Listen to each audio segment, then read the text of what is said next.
As you can tell, I'm at the gym still. I ended up having to shut the gym up. So here's the team for today. Ramsdale, White, Holding comes in for injured Saliba, Gabriel, Zinchenko, Partey, Xhaka, Odegaard, Saka, Martinelli, and Trossard. I'm hoping Gary will come on shortly so I can hand over to him and make my way home to watch the game. Um, Looks like a decent team because nothing really has changed. The bench, we've got Turner, Tierney. Ruel Walters comes from the under 23, sorry, under 21s even, yeah.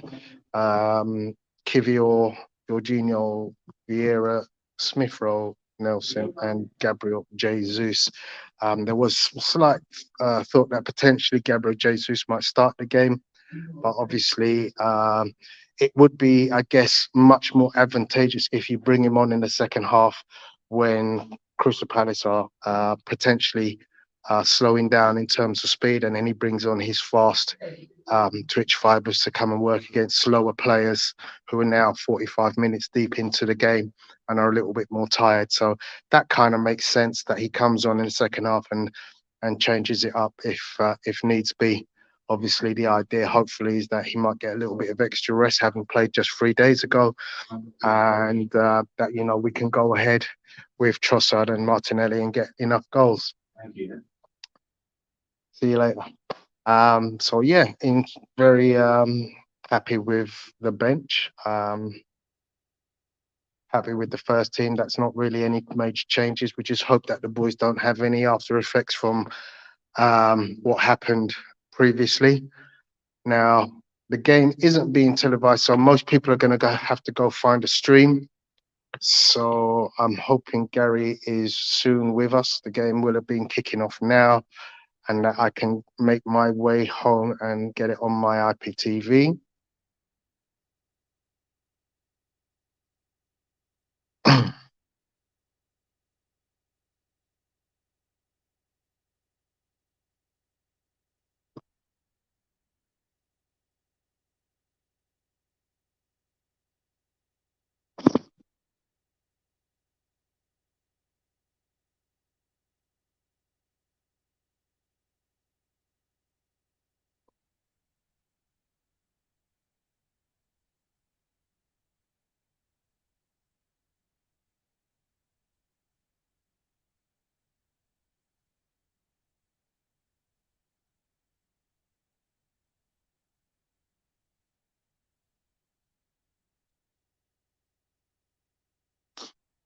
Um,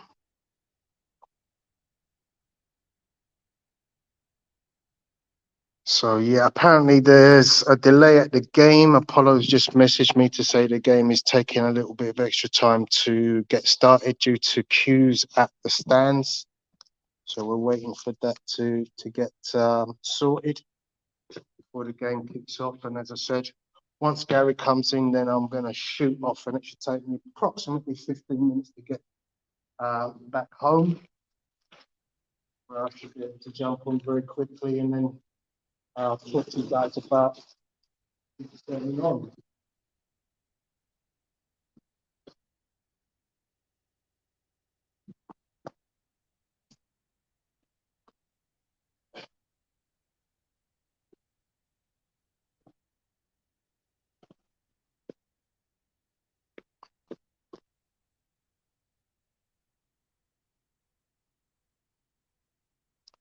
Here's Gary. How we doing, Tony? All right? Yeah, good, thanks. I'm literally still at the gym, so I'm gonna let you run the show until I get home, which will be about 15 minutes from now. No worries, mate. All No right, problem. I'll catch you Yep. soon. All right, mate. Welcome, everyone. Arsenal Palace, very important game. 3 points is a must.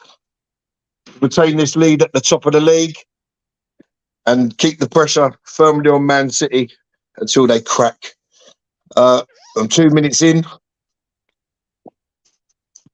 Interesting to see the Arsenal fans chanting the name of Patrick Vieira, showing their solidarity for one of our truly great players.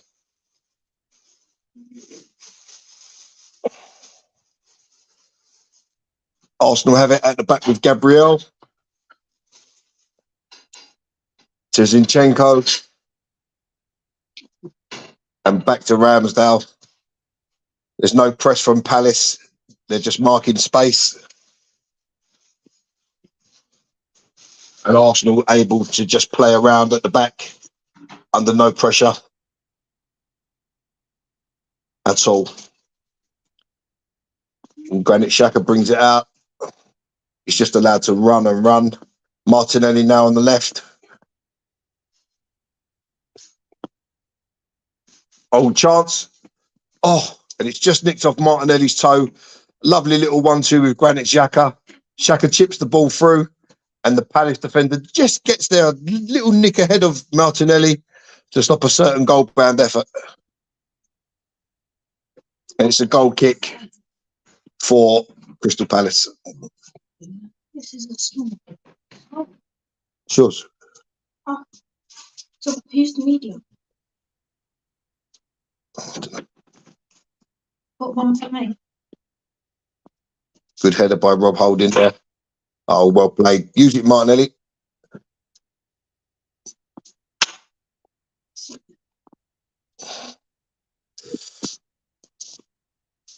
Arsenal may be just guilty there of one little pass too many. And here come Palace now. Here come Palace with Elise running at Zinchenko.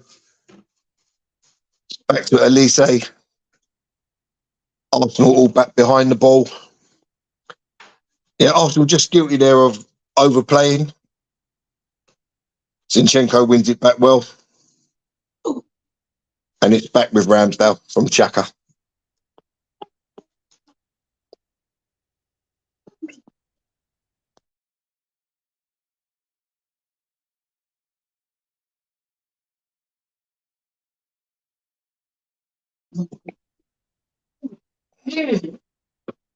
What's all this on the floor?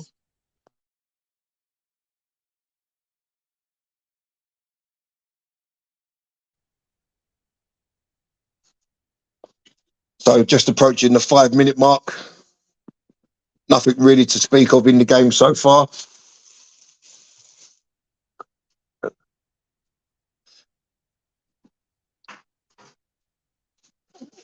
The vaping there.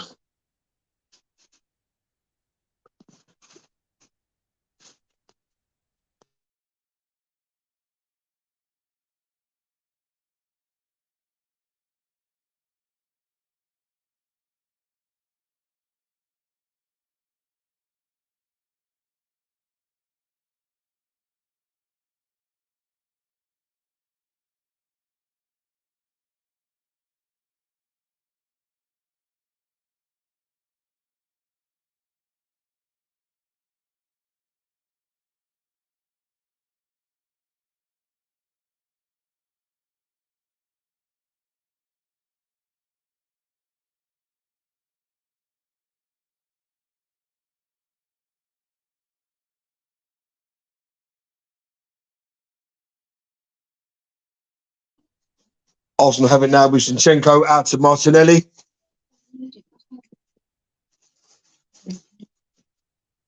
Granit Xhaka on the left. Back to Zinchenko.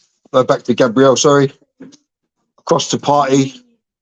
There's absolutely no press at all from from Crystal Palace. Arsenal just at will can play the ball around. I'll be under that because I hoovered all up there. And Saka makes a bit of a hash of it. And it's back with the Palace goalkeeper. Good header, Rob Holding, brilliant. And Partey brought down, free kick, Arsenal in the centre circle.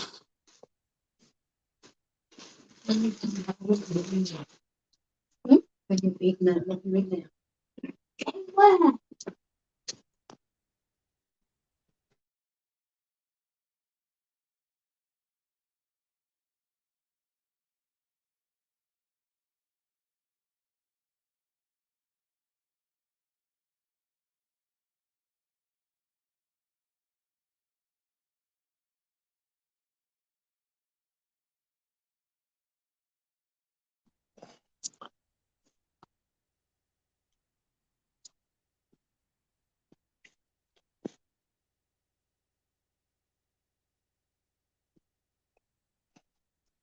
Yeah, Saka hasn't started the game great. He's had a couple of opportunities to run at his defender and hasn't gone past him yet.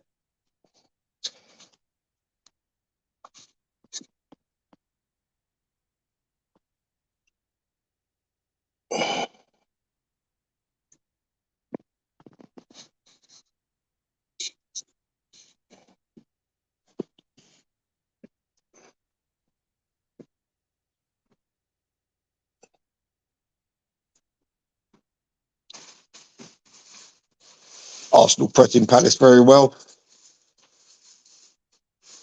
And we win the ball back. Martinelli. It's with Saka now to Odegaard. Right at the side of the box. Odegaard to Partey. Partey miscontrols and Palace are able to win the ball back and come on the counter. It's 4 versus 4. Elise running at Zinchenko. Well played, Zinchenko. And Arsenal win the throw. Excellent defending. Great throw by Zinchenko. Sets Martinelli off. Martinelli into the box. Checks inside. Oh! And it's Trossard goes down under the challenge. No penalty for me. I don't know if VAR will have a look at it. It looked like the defender was just got to the ball first and Trossard has run into the back of him. And the through ball from Elise straight through to Ramsdale.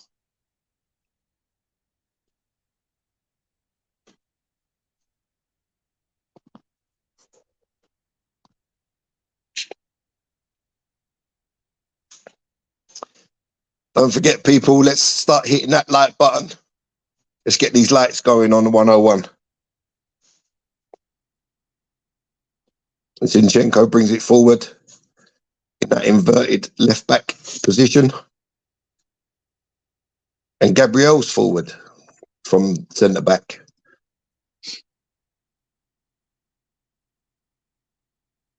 And it's across the other side now with Ben White. Arsenal, all the time in the world, there's absolutely zero press from Crystal Palace.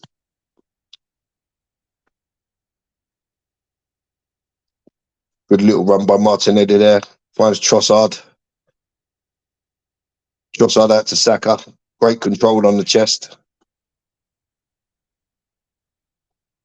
And Arsenal give it away. Partey wins it back though. Bad ball from Partey there. He's sold. And here come Crystal Palace. Palace, right hand side of the Arsenal box. Oh, they've hit the post. Oh, Zaha has cut inside Ben White. He's hit the post. The ball rebounds, hits Aaron Ramsdale, and lucky enough, just goes out for a corner. Terrible defending by Ben White there. He couldn't get his feet set. He turned the wrong way. He turned square.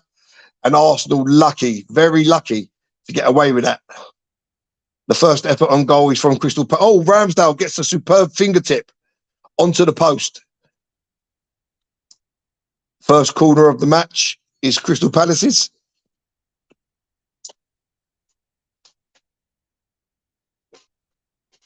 Ball comes in and it's headed out by Thomas Partey, I believe.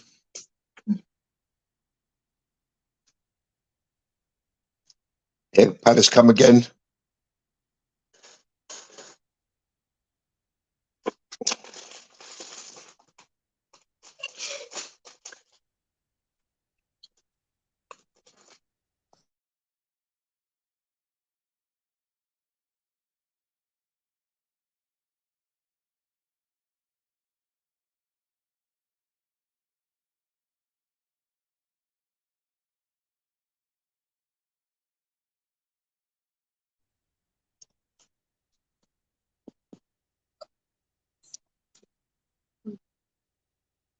It's a foul, ref.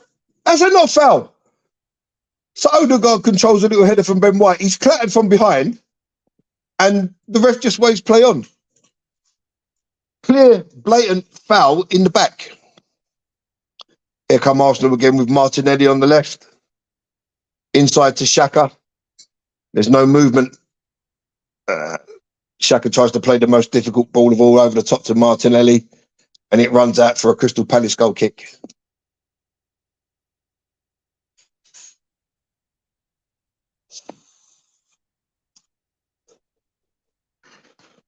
Let's go check the comments. Hi, Daniel. Nice to see you. Hi, Victor.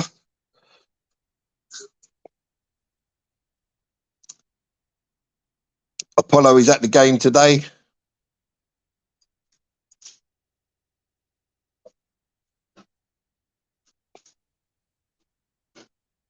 Arsenal playing. Oh, great ball. But Saka's through. Oh, Arsenal just guilty of overplay. I mean, it's a great little ball by Partey in behind the defence. Saka's got to let that run across him and hit it on his right foot. Instead, he tries to find the cross, and Palace can clear.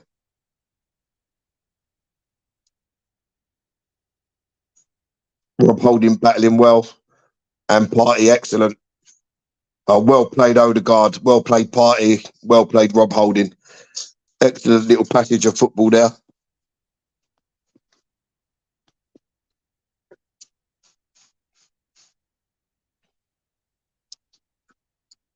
It's all Arsenal so far, but Palace have gone closest. Zaha bringing a good save from Ramsdale, and we got fortunate with the rebound. It hit the post, hit back of Ramsdale, and went back out for a corner.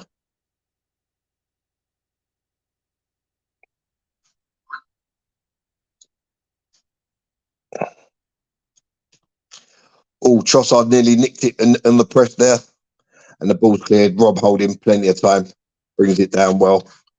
Finds Xhaka, who finds Partey. Back to Holding. Odegaard out on the right. Into Trossard. Trossard to Ben White. Into Odegaard. Oh, well played, Arsenal. Go on, Ben White. Oh. There's absolutely zero press here from Crystal Palace. Arsenal have got all the time in the world.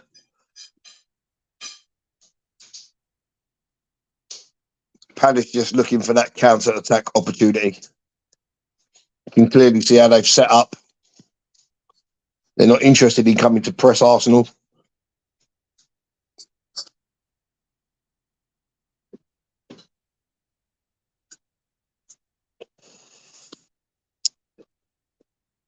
The only two attempts in the game so far have come from Palace. Saka's in again. Great ball by Ben White. Again, Saka, he wants to come in on that left foot, but he can play with 2 feet. And that's offside. Got to be offside. Great save, Aaron Ramsdale. And now the flag goes up. How stupid is that? He was clearly offside, Eduardo. Clearly offside. And he touches the ball. The linesman still doesn't put the flag up until he shoots at goal and Ramsdale saves it. That makes no sense. Makes zero sense.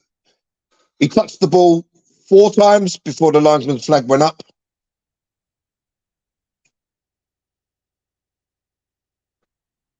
Arsenal got to be careful.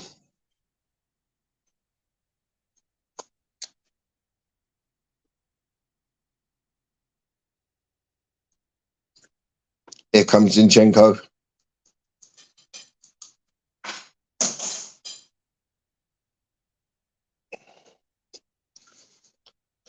This Palace goalkeeper looks about 12 years old.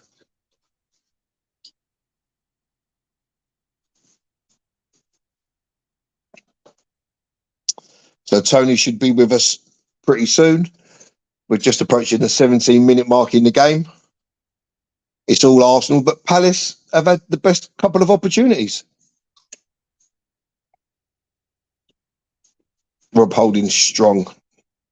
Got to give it to Rob Holding. He hardly ever plays, but when he does, he's only, to my mind, to my knowledge, he's let us down in one game, which was the Spuds away last year, when he got the red card, 2 yellows, making the red.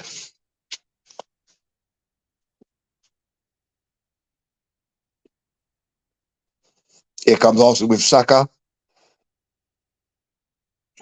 Hit it. Oh, good save. Saka's got to be offside. Yeah, from the rebound, Saka was offside.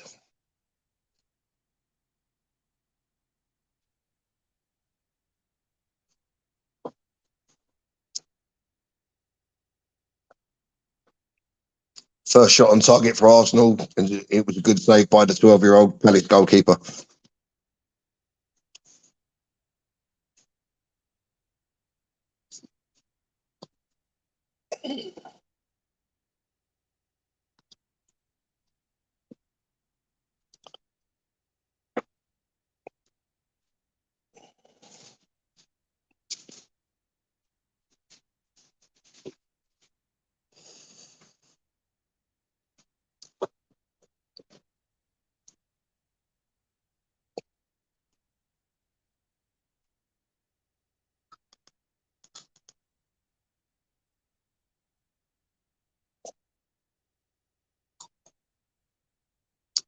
And here come Arsenal again. Ben White on the overlap. Ben White to the sideline. Cross ball, pulled back just behind Trossard. Arsenal win the ball back well. Great press by Gabriel and Partey.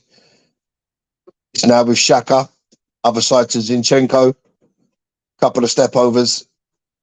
He's got nowhere to go. Martinelli, help him out, Martinelli. You're just standing still. And Palace win the ball back, but they lose it again. Zinchenko picks it up. Finds Rob Holding. Rob Holding to Ben White. Saka sets Odegaard free. He tried to skill and he runs the ball out of play. Arsenal need a bit more movement up front, like a bit from diagonal runs from Martinelli and Trossard.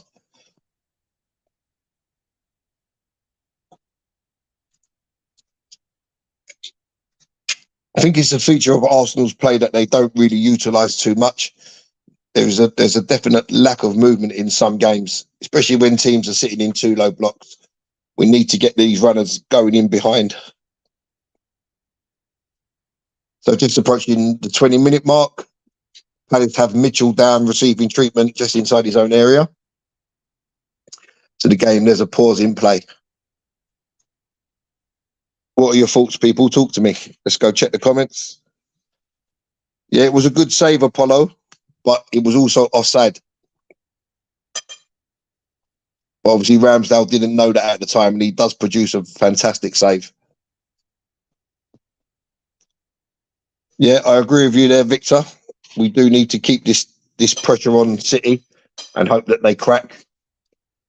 And it's up to Arsenal to keep winning their fixtures and take this league title bid, as far as we possibly can.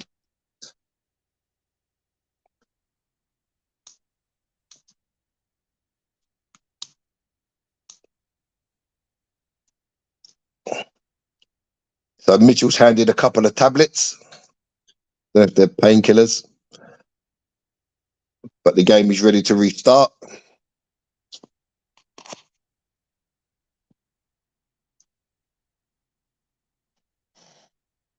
With a goal kick to Crystal Palace.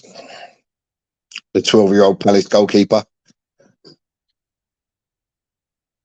who looks about 4 foot tall. Little bit of indecision there between Ben White and Rob Holding.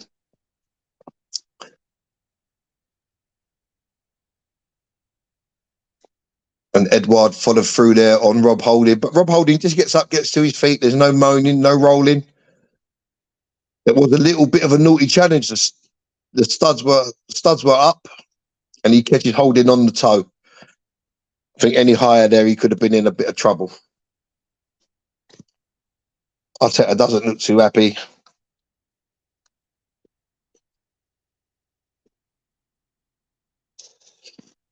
Holding takes a free kick back to Ramsdale. Ramsdale out to Gabriel.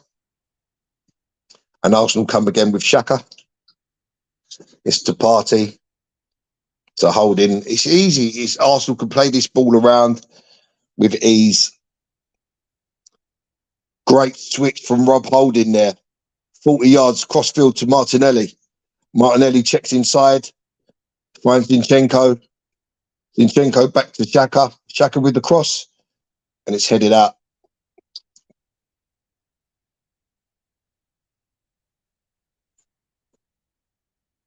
Arsenal win the ball back again.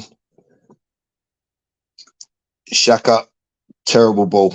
But it runs from the deflected header out to Odegaard, who finds Ben White, who finds Partey, back to White, back to Odegaard, back to White, White to Holding across to Gabriel, and Arsenal come again. To Trossard, great little ball by Trossard, lovely flick by Zinchenko. Martinelli turned into trouble. And Trossard concedes a free kick to relieve the pressure on Crystal Palace. So Martinelli just turned the wrong way there. He's got to keep going the way he's going. I would be inclined here to swap Saka and Martinelli onto different wings.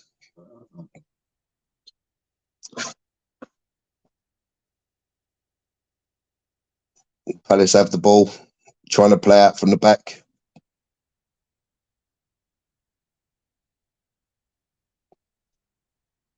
And it's back with the 12-year-old Palace goalkeeper. Odegaard comes on the press. Palace play out of the press. Oh, here come Palace again with Eduardo. He's into the box. And Ben White on the cover. Ben White had time there. He could have just tapped that back to Ramsdale. But he concedes a throw down by the corner flag. Hello, Tone. Welcome. And welcome, Bertram. I should say good afternoon. How you doing, Gary? I'm good, mate. Yourself? Doing well. What your thoughts so far? It's been an interesting game. Palace came to play. Here come Arsenal with Trossard. Trossard, pass one. And great tackle back by Elise. And then Elise throws himself to the floor and the free kick is given. Trossard's going ape. Well, he thinks he won the ball fairly. He got dispossessed. It was a great tackle by Elise, but then when he gets up, is it a foul? I think Elise went to ground. It looks like a foul. Yeah, that's not even. He hasn't touched him. That's a terrible decision by the referee. Because I think the game is pretty quick, right? It's hard. In slow motion, it looks easy, but at real speed, it's interesting. Yeah, real speed, you're probably going to think it's a foul. And here come Palace again, and Ben White again. He can do better with that. Ben White. He concedes a needless throw, but Zaha was in behind him, so we had to get something on the ball. I think we're playing okay. I would have loved to see us create more chances and opportunities when we get inside their box. Saka has picked up from his last game. He had 60 turnovers the last game. I think his 4 first touches were turnovers. So hopefully his game improved. But we have to do more and work more clinical when we get outside the 18. Well, Saka's had 2 opportunities there, but he wants to come back in on his left foot when he can just go and strike it on his right foot. He can play with both feet. He doesn't need to come in on his left. And it's cost him 2 strikes a goal. Playing our normal way with Holding in the back. There's one thing to have Saliba, who's quick, physical, truly understand the game. Holding can be wild sometimes. You see, he took a player out, didn't get a yellow card because he thinks about being aggressive. He's the typical English centre back, isn't he? Yeah, Ramsdale's made a great save from Zaha, just a little fingertips onto the post, and then we get away with a rebound off the back of Ramsdale, and it goes out for a corner. And here come Arsenal again with Thomas Partey. Partey out to Saka. Saka to Ben White. To Odegaard. Odegaard with a cross in the box. It falls. It's cleared. And Arsenal win it back with Partey to Odegaard. It's loose. Ben White wins it. Well played, Ben White. Nips in front of Zaha. He sets Saka away. Saka with a cross. And Martinelli. Martinelli, goal! 1-0 Arsenal. Brilliant goal by Martinelli. Yeah, but that's what you want to see, Bertram. Sorry, Gary, couldn't contain my excitement. No, that's fine, mate. I knew he scored. I knew he scored 15 seconds ago. Sorry. But that's what you want to see. That's what you want to see. You want to see him make them decisions. You don't want to see the indecisiveness. So Saka clearly onside. The ball comes in. It's a lovely touch. Shift it, and a shot, bang, and it's 1-0. The 12-year-old Palace goalkeeper, who's 4 foot tall, couldn't do nothing about it. So here's what I've always said, Gary, sometimes, which is have to get the ball in the box. Saka didn't cross that ball to anyone. He just hoped that someone was there. Yeah, but what you want to see, but at the same time, though, Bertram, what you want to see from Martinelli is exactly what he just done. You don't want to see the indecision that's in his game. Control, shift, shoot. 2 touches. 3 touches. You want to see him get rid of the ball because when he has to pass, that's when he gets in trouble. Yeah, it's not about beat someone. When he needs to pass, that's when he gets in trouble. I think when you look at the Saka cross, he puts it in a dangerous area because there's a lot of Palace players in that box, and he puts it in the one place where there aren't Palace players. Yeah, I say for me, but they had about 4 players around him. Tony. Yeah. But, I mean, for me personally, Saka does well, but it's the lack of indecision from Martinelli there. That he's made the right decision. He controlled it. He shifts it, shoots, and it's 1-0. He should. What you don't want to see him doing, Gary. Gary, he should just play. Don't think. Should just play. That's exactly what I'm saying. I think Arteta has him thinking, and it's confusing his game. Yeah. Do what's natural to you, and hopefully it works out. Do you know who used to be like that? Was Freddie Ljungberg. Yeah. After have a corner now. Freddie Ljungberg, if you asked him to think too much, he'll lose the ball. A lot of his turnovers when he had to think too much or he had too much time on the ball. In comes the corner. And Saka. Theo Walcott didn't have the brain after like 2 seconds on the ball. He suddenly gets into panic mode. But that's the goal kick. Yeah. Scored yesterday, by the way, and had an assist. I saw it. Nice goal. Yeah. The 3 Arsenal players down. Maitland-Niles won the penalty. Yeah. But the penalty that. But did you see Conte's press conference? How funny was that? Yeah, very, very much so. Tottenham, the club that keep on giving. Yeah, I enjoyed that press conference. Shaka. Oh, Shaka. Yeah. He had a wild touch. Yeah. He had a wild touch, and he's thrown himself into the tackle, and he looks like he's tweaked his knee. This doesn't look good. Yeah. He's holding the inside of his right knee. Hurt. It might be knee on knee, but it was a bad touch. It's almost like a Tamiyasu type injury. Yeah, his leg was too far away from his body. No, your back foot gives way, and then you're stretching ligaments, which are not in a position to be stretched that way. And Xhaka doesn't complain about getting hurt, so that's not a good thing. We can't afford to lose him this time. Well, if we lose anyone, it's before the window, isn't it? So hopefully he can recover. It's not a serious injury. He has his head down, which doesn't look good. He doesn't look good. His head's in between his knees. He's looking in a bit of distress. Unless his leg is chopped off, he's not coming off. I can't see him coming off. That's the way he is. I mean, he gets a hard time from people, but he wants to play. Yeah, I must say, Gary, that top looks rather resplendent on you. I don't know what resplendent means. I'm not going to lie. Can you use simpler words, please? If you're saying it looks good, okay. It's a compliment, brother. It's a compliment. I say that was me and my son was watching the England-Ireland rugby game the other day, and I was explaining to my son because he couldn't understand why the rugby player had blood streaming from his ear, and then there was another one got a big cut on his head. And they come on, put some Vaseline on it. He went off, got a stitch, and come back on. And I was trying to explain to him that rugby players are a different breed. Yeah. Good ball by Partey. Oh, Martinelli's just got Trossard just got to jump there, or was it? Oh, Xhaka. It was a great ball by there, and he's just got to jump. He doesn't jump, and Palace nick a free kick. I'm 32-10. Don't know where you guys are. I'm 31-15. 32-15. And I'm watching it on not my normal channel, which is probably quicker too. I have to sit at my desk to watch it, so it's probably a little bit even further along. And the 12-year-old Palace goalkeeper is about 4'5". What happened to their keeper? He got injured? I don't know. I'm glad he's missing because he always seems to have a blinding game against Arsenal. That Gahia, whatever his name is. Yeah. They played well against City last week. They could have got a point out of that game. Yeah. Well, that was the cheapest penalty I've ever seen. They played well. They defended well. Look at some of the penalties that we haven't been given, and look at the penalty that they got against Palace. It's disgusting. They did the one Arsenal thing. They fell asleep on the corner. Literally fell asleep. Good movement by Trossard there. Excellent. That's what you want to see.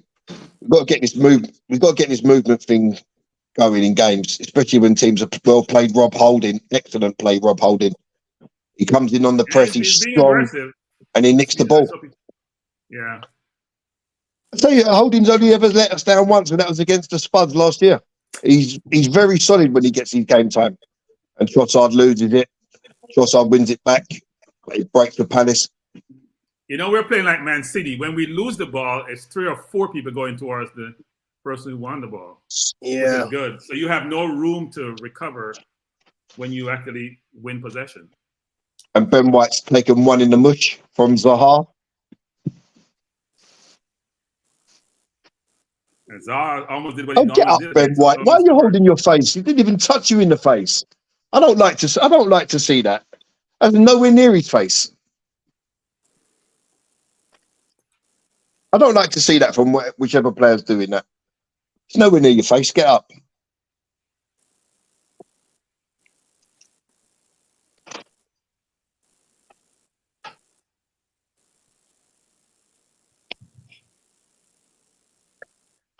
Yeah, Apollo saying Rob Holding is killing it today. And he's not far wrong. So I'll take the opportunity now that you mentioned that to say hello to everybody in the chat. As you know, It's Odegaard. Is at You got to hit it. Cross.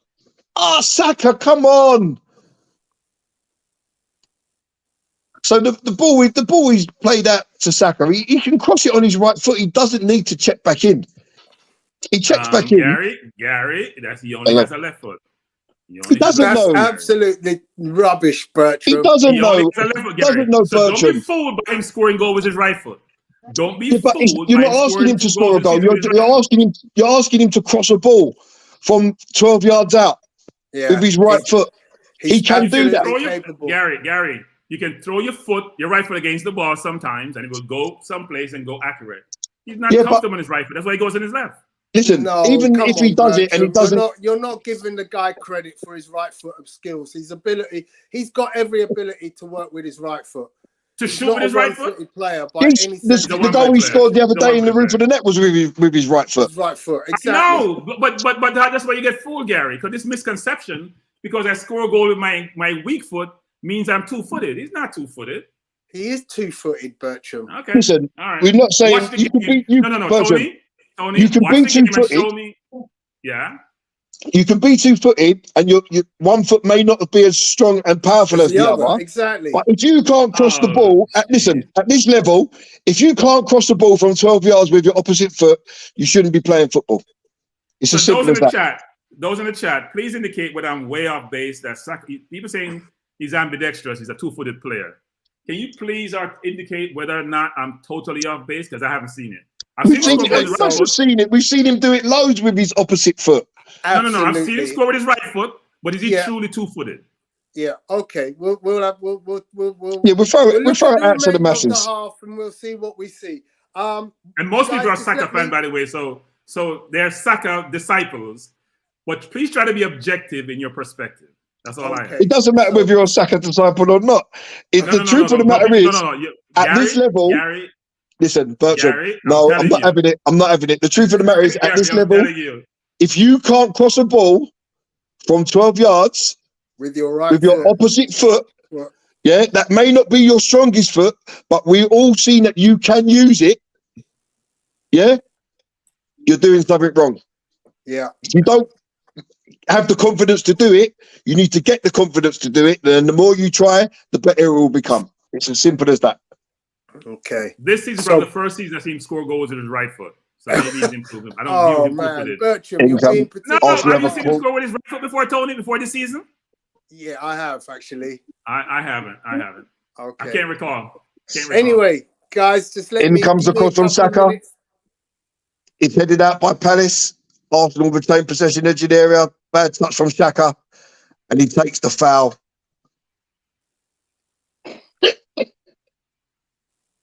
He takes the foul. Arsenal have a free kick.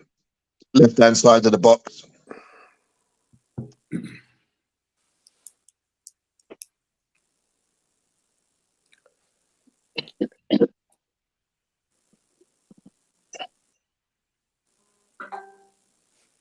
Okay, so we have a free kick outside the box. Odegaard taking it. Just want to say the names, give the praise to the people who have joined us in the chat. If you'd like to hit the like button, guys, at some point in time, we'd appreciate that. Victor in the house. Oh, and Party just heads wide. Party just heads wide.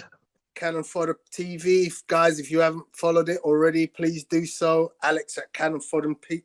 I think that's a corner. Great content. Saw that come off the Palace guy. Moses Thompson, welcome to the chat.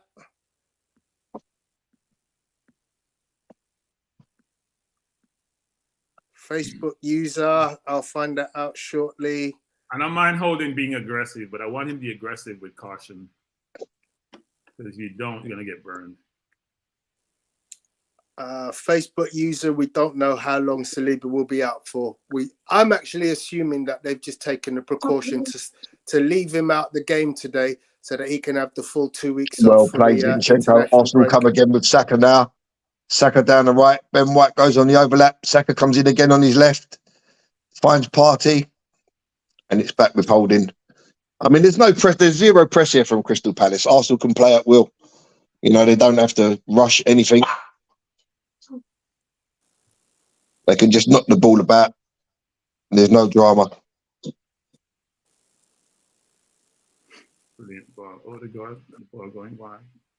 Good Brilliant play. ball to Ben White. Ben White is wide looking to cross. Chip to the far post. Far post. Oh, Trossard with the volley. It's come back to Ben White. Ben White keeps it in off. And it's cleared. And it's still up in the air. Odegaard. Oh, almost brilliant 1-2 with Saka there. That's it. Use it. Use the ball. Saka's put in by Ben White. The cross falls to Odegaard. Oh, shoot. What are you doing, Odegaard? Should have shot first Odegaard time. was selfish. He was selfish. Lay the ball off to Martinelli or was it Xhaka? He's in a better position. You can't shoot because they're blocking you. Lay the ball right there to Martinelli. Well, I think the shot should have gone first of all. Inside the box. All you have to just roll the ball on his right foot. You had Martinelli next to him. You had Trossard the other side. Yeah, Zinchenko next to Martinelli. Yeah, and then you had Trossard the other. Then you had Trossard the other side of that. Yeah. He did have literally two players on that. He had 2 or 3 options there. Yeah. It was good football to proceed. And Arsenal win the ball back. Good header from Gabriel. Arsenal come again with Partey. Trossard. And here comes Saka. Saka. Ben White on the overlap again. The ball comes in. It's headed out. Elise clears. Gabriel wins it back. It's with Martinelli. It's with Xhaka. White is overlapping aggressively. Back with Gabriel. It's 2. It's Bukayo Saka. Sorry, I couldn't contain it. Saka wins the ball. Here he comes running in now. Goes on his right, back on his left, crosses, headed out. Zinchenko to Odegaard. Odegaard still got it. Back out to Gabriel, who's advancing. Zinchenko. Oh. Great ball through from Xhaka. It's through. Oh. Saka retrieves it. Go! Saka. And it's Saka. Brilliant. Great finish. Great finish. They're just destroying Crystal Palace. Yeah, the football is, the football is sumptuous. The football is, how many sumptuous football, Gary's resplendent shirt. And it's gone to VAR. Yeah. I don't That's know what why I'm being it's not told. a VAR. Unless Saka is offside when he No, came. he was on. I don't know why that's gone. Hold He's on. onside. From the ball in. Unless Yeah, it's a build-up play. he's onside there. That can't be offside. He's onside. He's onside. That's ridiculous. Why are they even looking? And Bertram, That's just want to mention the ball through to Saka to shoot. He controls the ball with his right foot. Yeah, but he can't use his right foot. Remember. Back up, Tony. Back up. Because you control a ball rolling to the ground on your right foot doesn't mean you can't walk on it. His right foot's just a stander. He doesn't only walk on one foot; he walks on both feet. And the ball, I've seen him hopping, Bertram. Yeah. Why is VAR looking at it? Oh, it's close. No, he's not offside. The line is drawn below him. No, he's not offside. He's clearly onside. Yeah. That's what I mean. That's what I said. VAR was having a good look. They want to find any reason they can to chalk off an Arsenal goal. I am not going to say. I hear Arsenal fans saying that. I'm not going to say that. I will just say we've been unfortunate this season. Unfortunate. I think we've been damn right. Here come Arsenal again with Trossard, and it's a corner. Crystal Palace doesn't look good today at all. Listen, if Palace thought they could come here and for 90 minutes just sit behind the ball without pressing and let Arsenal play as they want, they should bring back Patrick Vieira. He's not coming back. He's gone. He's not going back to Palace. It's unfortunate because I think his downfall was, which they didn't play Eze today, which I'm surprised about, and he keep playing Ayew, who hasn't scored in forever. So I don't know how that works. Yeah, but interestingly, he wasn't given any money to. He wasn't given any money to spend. No, we agree with all of that. Yeah, Do you know which team Ayew has scored his most goals Great pass from Ramsdale. What a ball from Aaron Ramsdale. Finds Thomas Partey. Yeah, it is Arsenal. He doesn't score. He scores against Arsenal, though. That's the only team he can score against consistently. Yeah, that's a great ball from Aaron Ramsdale. Oh. Beautiful. And Partey with the shot. I heard Vieira and the 12-year-old goalkeeper dives past the post as well. He could play in a Champions League team. I'm not sure which Champions League team, but because we have a lot of Champions League teams. But I think he's part of the issue for them. Sorry, Gary, you were saying? Yeah, Partey just shoots wide. The 12-year-old goalkeeper went flying across the goal. all 4 foot of him. This is actually some really good football. So we're now up to 45 minutes. I don't know how much injury time we're going to get. 3 minutes. 3 minutes, okay. I love the press. The press is in your face. Yeah. They can't get a room to breathe. The press is in your face. They can't even make a pass. The press is that big. This is how we used to press back in the days of George Graham when 4 or 5 players used to go around one player. Well, it's one thing to have people who are attacking minded to be able to play defense, to press this way, right? You look at PSG. Here comes Zaha now. Zaha running at Ben White. Sorry, Bertram. Zaha still got it. Well played, Rob Holding. Odegaard was a bit on his heels there, and the cross comes in, and I'll tell you what, I'll get it. It's out for a goal. It's one thing that players who are attacking in nature, like an Odegaard or a Martinelli or a Saka or Trossard or Jesus, or attacking minded to play the type of defense and pressing that they do. You look at teams like PSG with their front 3 just walk all games, so you're playing 8 defenders. Or yeah, but I mean, the Ozils are the word who only play in one direction. It's a different mindset, different culture. But the teams like PSG, they're not expecting Neymar, Messi, and whoever and the other one, and Mbappe, to get back and help out. I know, that's why they are the Champions League every year at a certain stage. Because you can't play against the best team playing with 8 defenders. It doesn't work in today's football. No, correct. Exactly. 100% right. Oh, well played, Thomas Partey. Great little header down by Xhaka. I mean, Palace have been in this game, but until we scored, they had the best couple of chances. Yeah. It was a great save by Ramsdale from Zaha. And he wasn't here, Tony, but Zaha's cut inside Ben White. He's hit a shot. And it looked like he hit the post, and it hit the back of Ramsdale. You thought it was going to be like Emi Martinez and rebounding. Mm-hmm. Went out for a corner. And when they showed it in slow motion, Ramsdale's got great fingertips on it to push it onto the post. Oh, Gabriel do Brazil. Do you see that little shoulder drop and he's left the player on the floor? Yeah, he had a flashback from his youth Rob days. Holding's having a blinder. And that's half time. Yes, Robert Holt. Robaldinho, is it? Robo Holding. Holdinho. Rob Holdinho. Rob is not holding today. Rob is not holding Robinho. today. He's not holding today. Yeah, so half time. 69 points. So we need another 6-7 points for top 4. Take it in stages. You go top 4 first, and you think about winning. Yeah. Brilliant. Let the pressure go back at Man City, who seem to be Absolutely. scoring. They scored 13 goals in their last Set 2 gents. games. That's Ridiculous. That's It ridiculous. is. But, you know, we just got to keep doing what we're doing. We could take, Yep. you know, it's in our hands. It's, you know, it's ours to lose, not theirs to win. Yeah, Paul, I know he's playing well today, but I always say I need him to play with aggressiveness, but with caution. He can't get carried away. He cleaned up a play in the first half, didn't get a yellow, but you just got to be careful.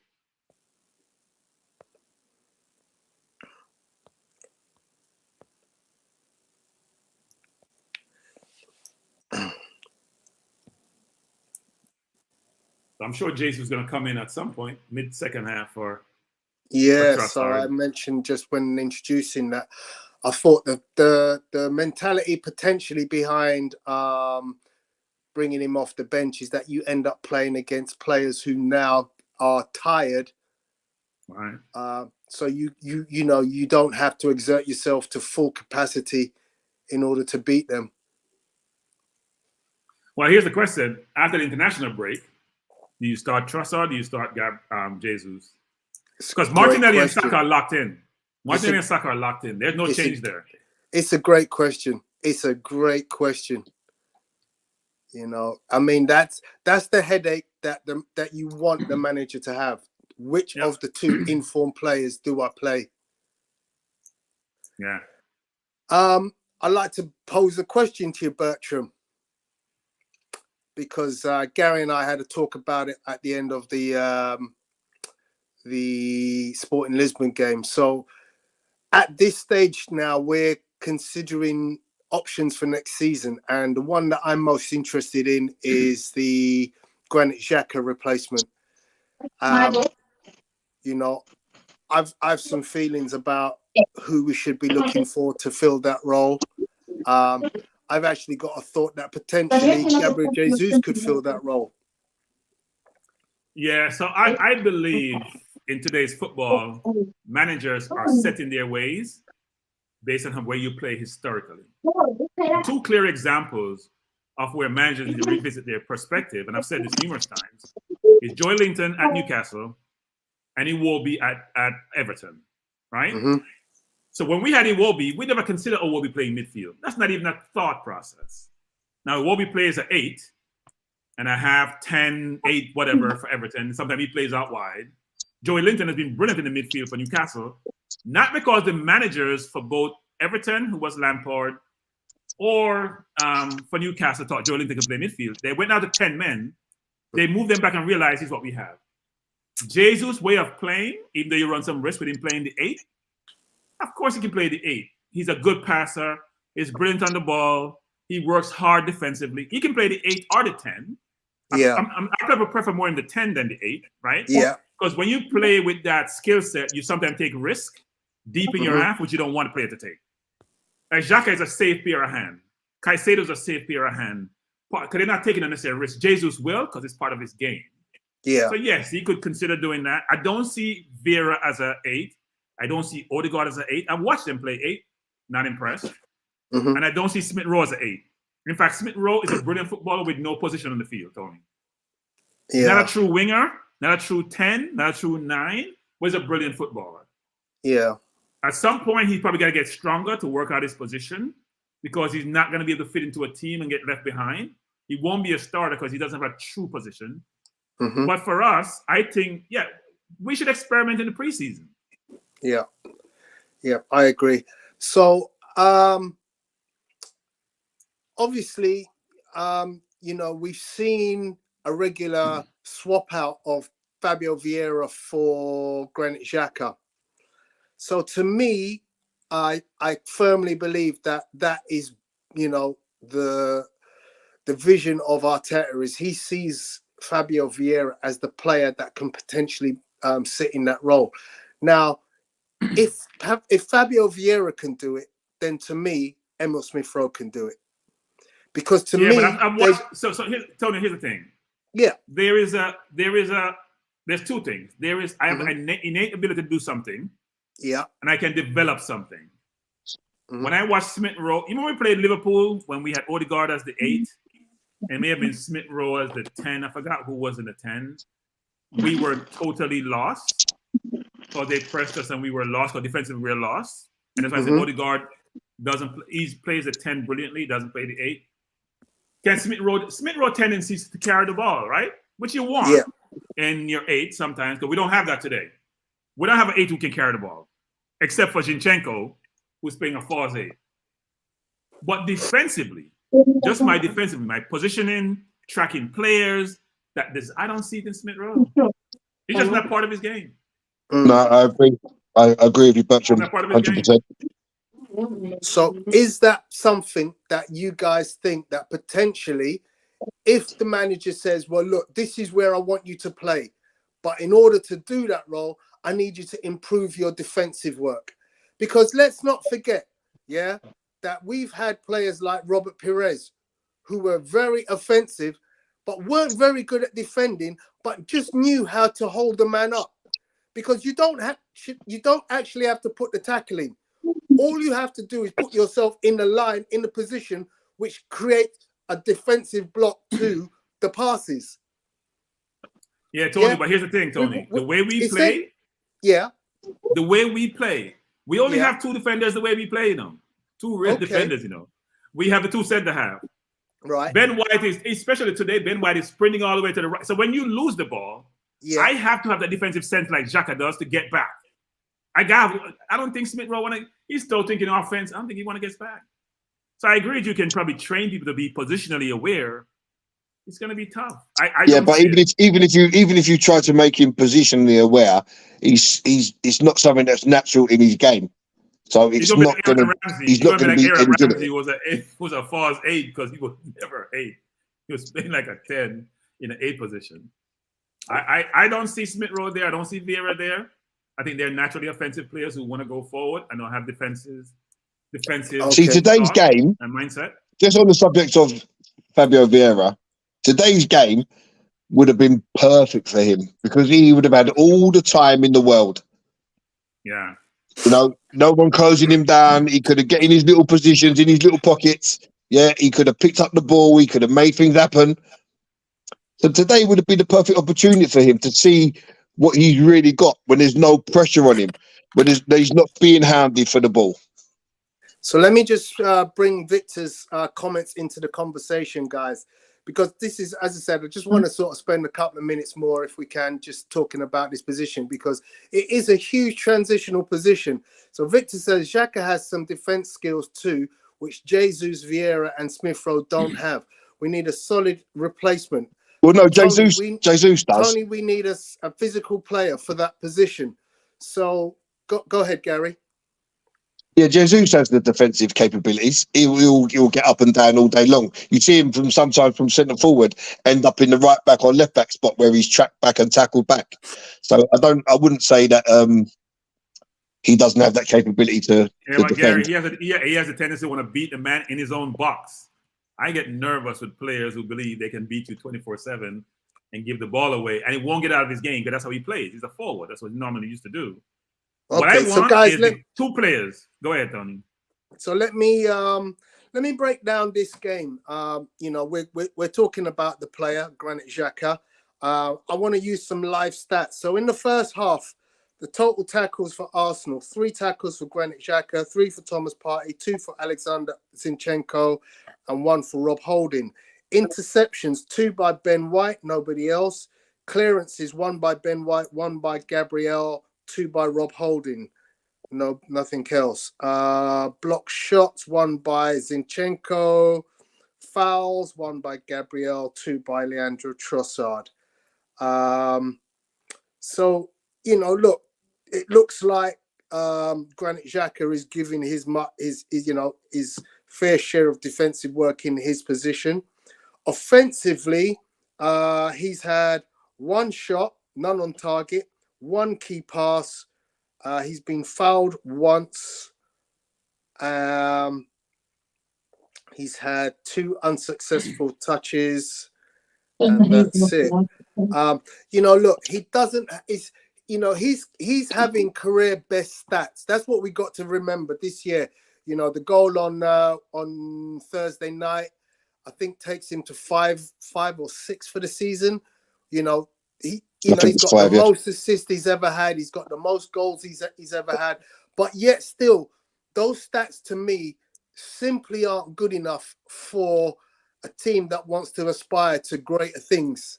From where he plays, he should be more productive. You look across the pitch to the other side. Odegaard is on 10 goals. He's on 8-9 assists already this season. So it's what you're talking about there, Tone, is a player like Odegaard who is his natural game to create them assists. No. Gary, let Tony finish, because I have a counter for that. Let Tony finish. I actually was finished, so go ahead. It's not a fair comparison. Yeah. You can't compare. Odegaard plays outside the 18. That's what I was saying, Bertram. That's what I was saying. Go ahead, Gary. Yeah, that's what I was saying. You can't compare Xhaka, who's been shoehorned into that position, against Odegaard, who is natural for that position and natural to create them chances that he does. And then you can't expect a player who's not that way inclined to do the same as the player on the opposite side. Yeah, no, I totally agree. But one is playing 8.5, one is playing 10.5. Yeah, I only mention it because I kind of feel if you can find the right balance with the 2 players in that position, in the 8.5, 9.5, then essentially that's where you create a much more offensive threat. But also you need to keep that defensive stability that Xhaka does bring. So it's a delicate balance in that. If you play, for instance, Jesus, you could bring Jesus into this game right now for Xhaka, and I don't believe we lose this game, because I think we've got the better of Crystal Palace defensively, and we could create more mayhem if you bring Jesus into that position. Now, Victor brings a point in. Hey guys, can we go for Zinchenko for Xhaka and return KT, which is Kieran Tierney, into the left back role? What's your thoughts on that, guy?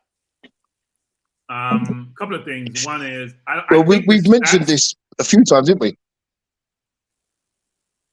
Yeah, guys. The stats doesn't capture positional awareness and how you're positioned on the field, which is essential to sometimes prevent someone from thinking about making a pass. So if I'm going to leave the forward to run off me and they go in and score, the stats doesn't capture that. What the stats capture is how much pass I make, how much ball I win, how much balls I touch. The stats doesn't capture how positional where I am and where I position myself in the system and formation that we have. I think Xhaka does brilliantly, even though they don't touch the ball sometimes. How do I cut off the angle so the player is not even going to make the pass in the first place? How do I force unforced errors on players? Stats don't capture that. You could play Zinchenko there, but the way Arteta wants to play is his left back playing like a pseudo 8. Does Tierney fit that pseudo 8, or Tierney is just a runner out wide who can go down the wing? Does he fit that comfort on the ball, ability to move the ball away from players, create space, make a pass? That's the issue. You need a midfielder playing the false left back role versus what Tierney provides. That's why he's on the bench. Yeah, I agree. Well said. Okay. No, but I don't think Xhaka will ever. Look, we have like 4 or 5 managers. This player starts every game. We said Arteta is brilliant. Now, why are we challenging Arteta's brilliant when he keeps playing the same player in the position? if we think he's a brilliant manager and he has Pep qualities, and now people are saying he's the next Pep, who are we to basically say, you know what, you don't know what you're doing because Xhaka should be on the bench and we should play Zinchenko and Mimpenko and Lintenko in the position? Why are we doing that? Why are we doing that? I don't think we're Can I just add one quick thing? Yeah, go ahead. Yeah. Can I just add one quick thing?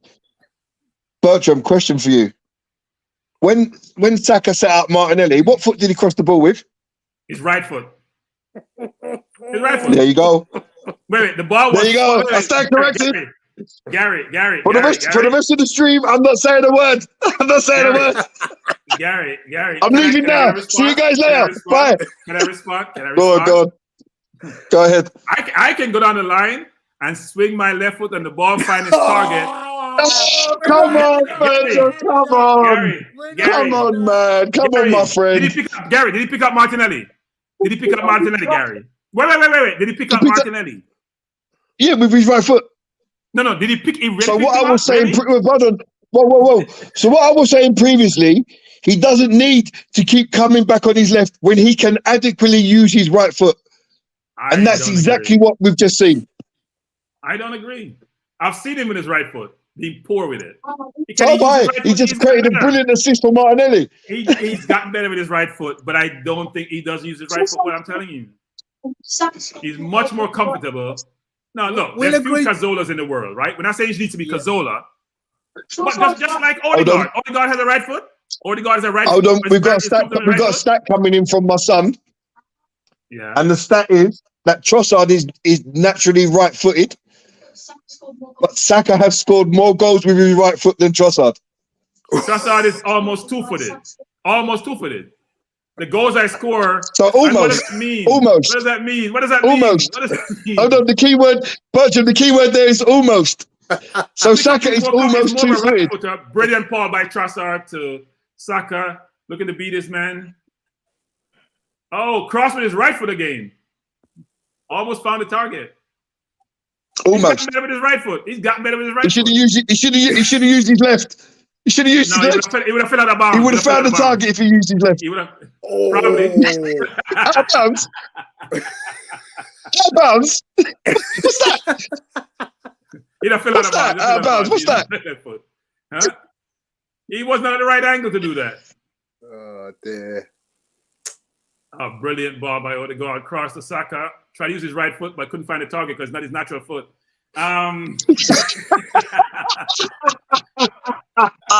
Brilliant.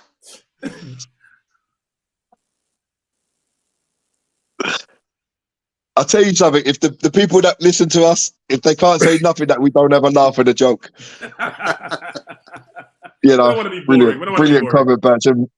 That's got to be comment of the season, Bertram. I swear to God, that comment should win an award. What? You more than Apollo's? Zach has got a yellow card, so he's now no longer in the game. Yeah, no, Bertram's.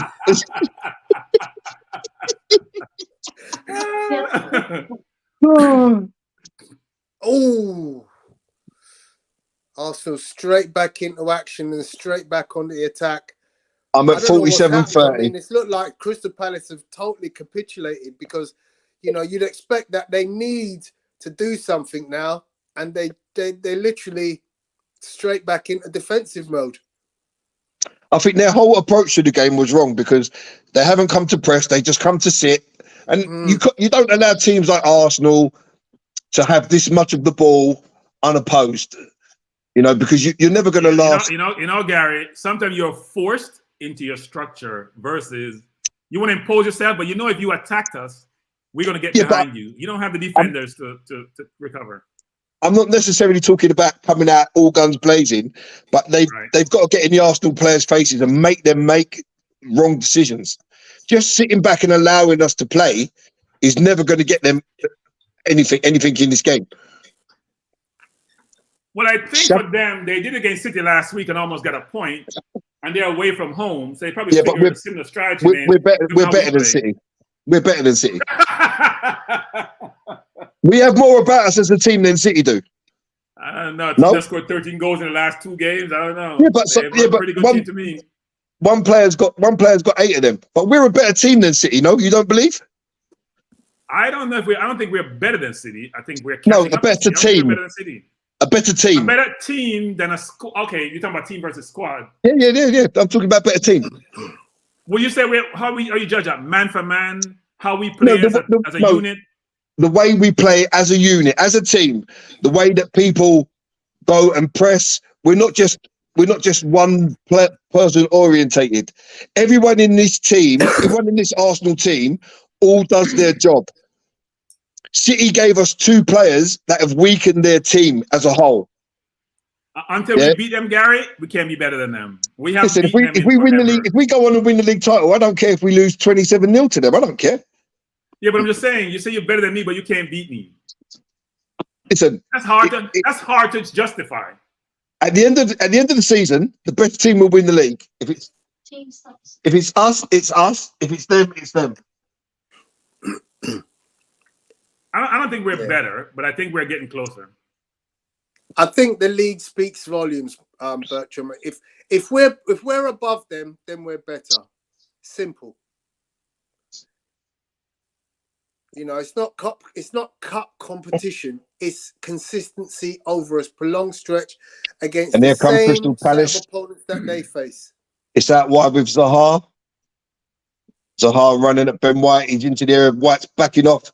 Zaha twists and Good recover turns. by Saka. He Good falls recover down. by He Saka. falls down in the area. Is VAR going to look at it? Nah. Brilliant recover by Saka to help out Ben White. Ben White was on toast. Oh. He had his leg between his leg, didn't he? Leg between the leg, yeah. No penalty given, and Palace looked to take the throw. Yeah, that was close. I don't like my forwards tackling the area. I don't like it when anyone tackles Zaha anywhere, because you know that he's gonna fall. He's gonna fall to the floor.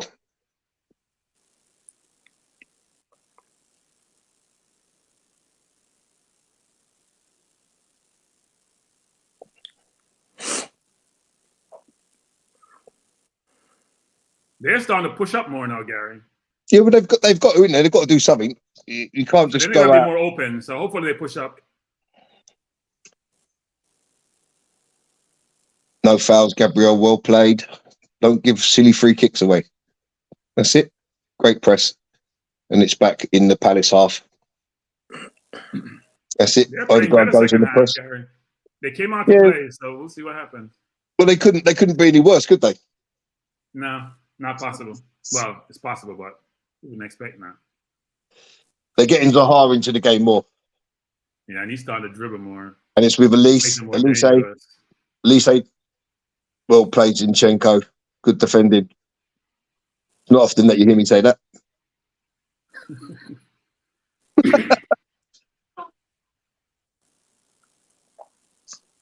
Arsenal all back in position in a 5-3-2 at the moment. Elise put easy header. Come and Trossard all, and Trossard loses it. And here come Palace again with Ayew, or whoever that was. Was it? No, Zaha, sorry. And he fires a shot. Ramsdale pushes it over the bar.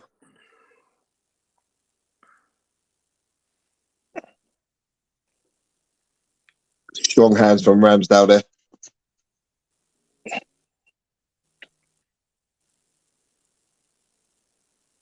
Yeah, good save. Did you guys see the photo at the end of the Sporting game with Ramsdale where he's got 3 fingers strapped together? No, I didn't see that. Did you not see that? I don't know how he fitted his hand into his glove. He had 3 fingers all strapped together with looked like a wedge in the middle of 2 of them. Mm. Good press, Martinelli. Go on, Martin. Keep going. Great press, Martinelli.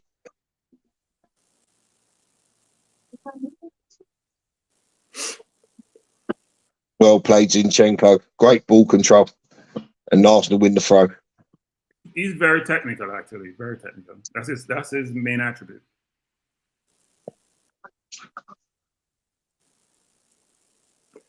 And Arsenal come again.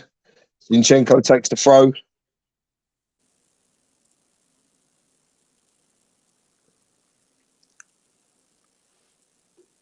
And it's with Rob Holding.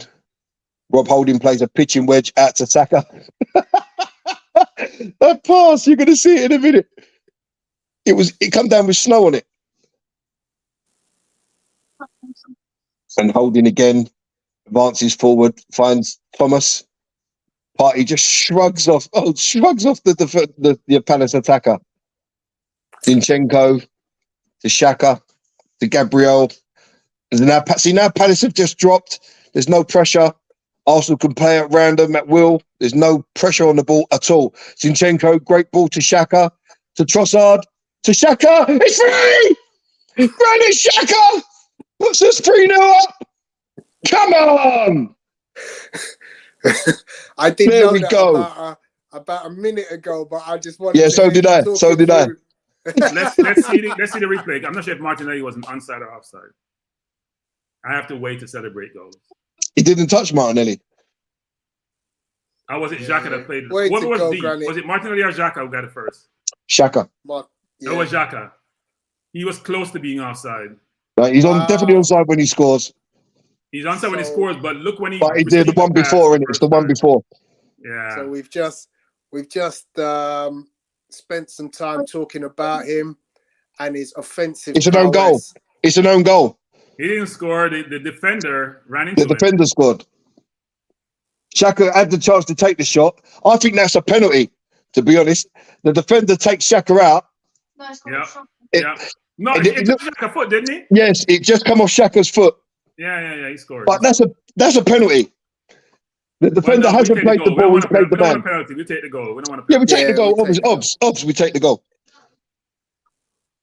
Oh, it's very close. That's 3-0. This is going to be a long day for Crystal Palace. The goal's given, it's 3-0. Yeah. 10 more minutes. Some of your stats Jesus come on for next 30 minutes. Tony, some of your stats from the first half, one that you missed was that Gabriel had a 100% pass completion rate, 39 for 39. Oh wow. Excellent.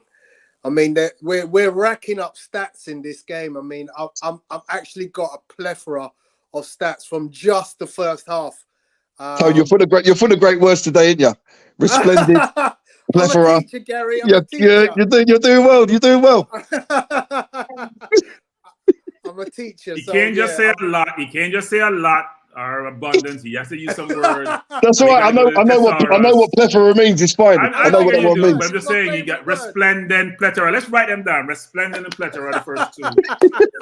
Let's come up with some more. 101, Tony Spelling School 101. There you go. You couldn't say you have a pretty shirt. You couldn't say you have a pretty shirt, an attractive shirt, or that you have.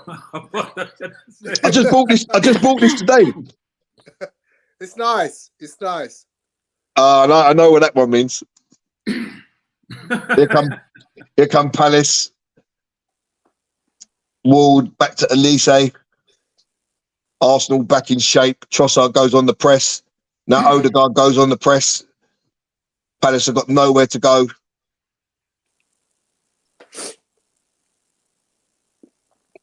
So this is an amazing stat. 7 assists now for Trossard in 7 games. I mean, he plays like a 10-2, doesn't he? He plays like a 10. It's phenomenal. That, Ben White turned the wrong way. Ben White, what are you doing? We spent all of our January transfer window talking about Mudryk, and we've bought an absolute diamond. When we signed Trossard, I was extremely happy. Yeah. In the position that we was in going for this league title, we needed proven Premier League quality and experience, and that's what he bought. And we saved some money too. 60 mil. 60 mil. That's a big about chunk. 30. We paid about 30 for him, didn't we? Yeah, but Mudryk was 88, weren't it? 88. So we paid 27 for Trossard. Well, we were only going to pay 70, so we were going to play 88. We only want to go to 70. Oh, back in 2 seconds, guys. Okay. So Palace with the ball deep in the Arsenal half, trying to go between the lines. Ball pass, Holding recovers, plays into Ramsdale, who get it out of his life. Well done. Trossard picks up, beat his man, got fouled. Foul on Trossard. Free kick for Arsenal just over Crystal Palace half. And a yellow card to, is it Goey? Seems like it. Or is it Tompkins? Probably Tompkins. Yeah, it's Tompkins. So Arsenal up 3-0. I can enjoy my Sunday morning without having all day being perturbed. We'll be 8 points ahead of City by the time this game is finished, even though they have a game in hand. And we can afford to lose to City if we win all our other games. We have some tough games. We have Liverpool, Chelsea, Newcastle left. Newcastle. We don't have to play Chelsea again. Do we have to play Chelsea again? Yeah, we have to play Chelsea at our house. Oh, okay. And Liverpool at their house, Newcastle at their house, City at their house. Yeah. But we are good away from home because people's houses are now our house also. Yeah. We have houses. We have vacation homes we go to. Yeah, for sure. I think Newcastle are getting to the end of their sort of run of, superiority. I think they're like us last season. They're getting to that point. I think within a month's time, they'll be just working on fumes. I'll be back, guys. 2 secs. Oh, brilliant move by Partey. Play the ball out to Odegaard. Odegaard looking to play. Overplay the ball to Trossard. He should have gone wide to Saka, frankly. Everybody seems like they want to score now. We're putting a lot of pressure. When Palace wins the ball in their own half, we are really crowding them with at least 2 or 3 players, which allows us to win the ball back or have them just boot it out to us, and we start over the play. Tony, what's the possession stats? Bear with me a second.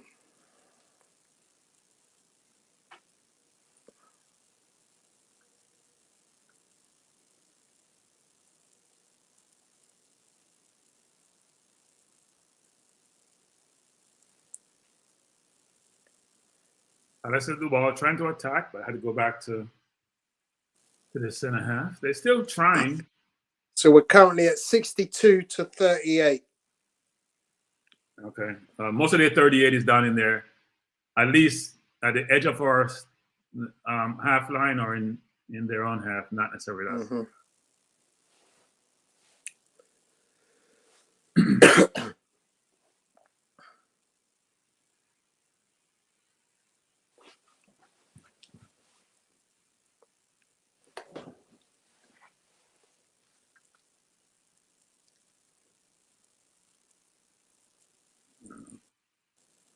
Oh, great ball by Saka. Unlucky. Oh, come on, Ben White. How wild can you be? You won that ball. I know you're under pressure. Ball, Zaha and Ben White having their own little battle on the left side. Oh, great tackle. Yeah, but then he lost it again to Mitchell. Yeah. And then he concedes the throw-in. Well, you can see the corner because I don't know why he just took the ball out. He won the ball easy. Oh, let's just take the ball. Just like how Mitchell took it from him, you should do the same thing. Yeah. Create pressure on yourself by giving away a corner. I'm not sure why Zaha. See, and he led to a goal. Palace scored. That's Ben White with his stupid play. You gave away a corner for no reason, and you're clacking Jack as if you did something well. That wasn't something you did well. That was a stupid play. Okay. You won the ball. You kicked the ball out of bounds for no reason. Create a corner yourself, and Schlupp scored from the corner. Yeah. Ball came over, fell into a no man's land, and Schlupp scored. That was all Ben White. VAR checking possible handball, I've been told. Okay. Looks He's like being held too. I don't have the handball. He's being held by 2 of our defenders, but that corner should never have been given away. You won in fact, you should win the ball, start the offensive play. You give away a corner, which now leads to possible goal. Goal given. Check over. It's a stupid play. My defender got all excited because of his tussle with Zaha. That's what happened there. Yeah, it was a rush of blood. Got over exuberant. In fact, him and Granit Xhaka were applauding each other for winning the ball. For giving away a corner. Yeah. And we've been struggling in corners nowadays, Tony.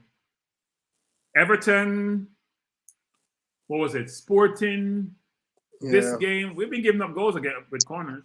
How many we got now? Yeah, that game, he's definitely controlled that ball with his hand. There's no way that goal can stand. It's given.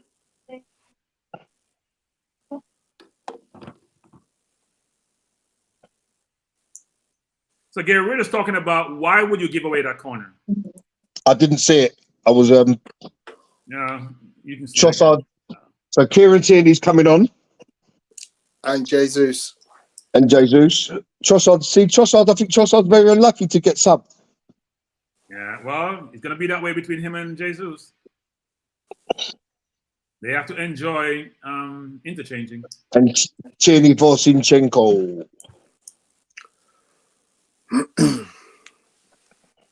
That corner should not have been given away. That's such a ridiculous corner to give away. Who was it? Ben White, wasn't it? Yeah. Well, yeah, it's Ben White. And hitting Jack as if he did something great. The ball is there to be won. Just pick the ball up and move upfield. The foul is on the ground. You give the corner away. Palace are going for this now. They just brought on Andre Ayew, but taking off Edouard or Jordan Ayew, whichever one it is.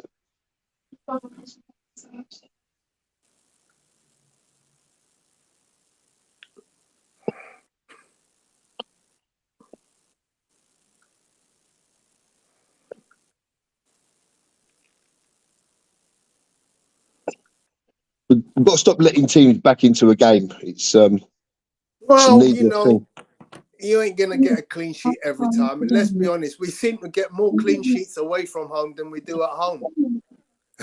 We've been giving up goals at home like it's free, it's some candy. Yeah. Something very strange occurring away from home defensively. But I'm not gonna complain. It's the Thomas Partey long throw. Boy, can he throw that like a missile? It's flicked on the 12-year-old goalkeeper. Can't catch it. It's back in. Oh, and Holding's inches away. It's a wild clearance from Palace there, just up in the air.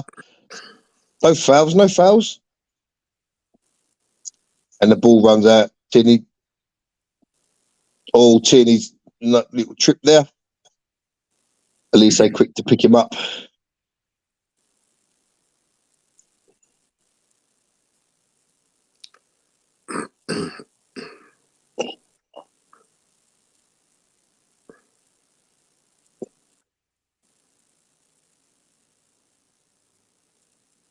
Oh, Rob Holding turns in the area. Oh, Rob Holding with a shot.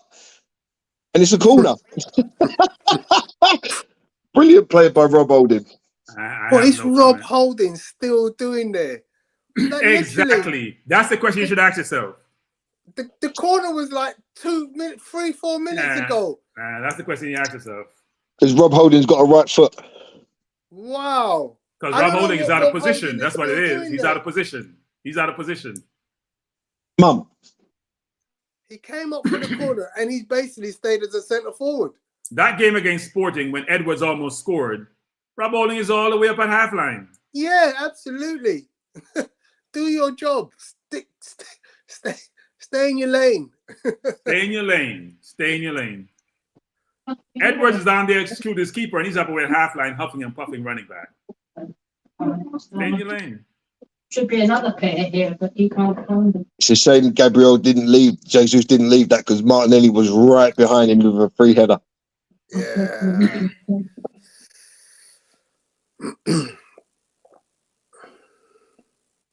Should have got a call, shouldn't he? And that's it. Bad ball by Odegaard, but bad ball by Palace. Arsenal win it back. Rob Holding again.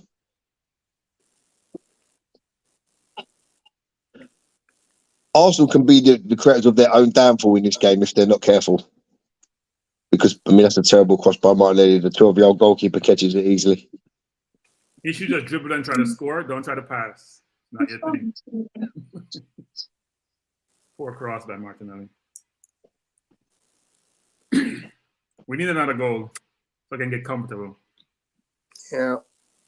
But we are still playing very offensively. You know, moving around really well. You know, although Palace have scored a goal from a set piece, I think that's the only way they're going to score. Here come Palace again with Zaha. Well played, Ben White. And Ben White clears 180. Yeah, that was a good play by Ben White. Third one round to the left.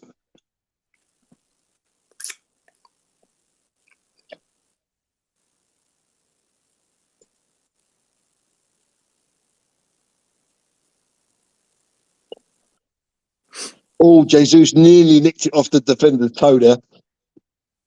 Good pressing. Oh, great header, Gabriel. Well played, Kieran Tierney. Excellent defending. That's what you want to see. That's what Tierney brings us. Solid defensively.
Arsenal hunting in packs for this ball.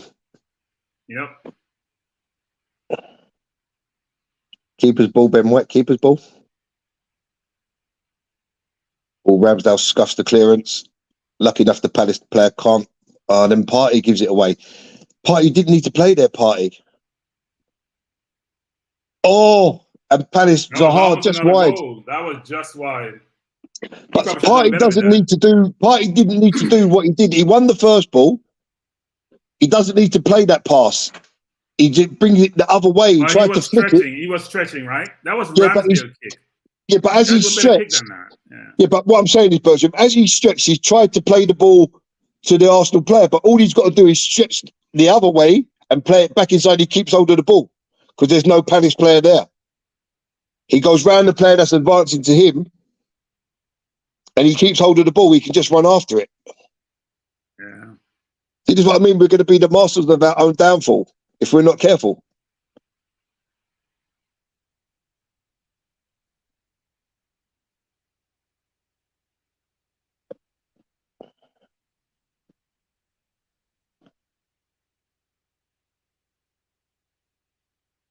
Miscontrol by Saka there on his right foot.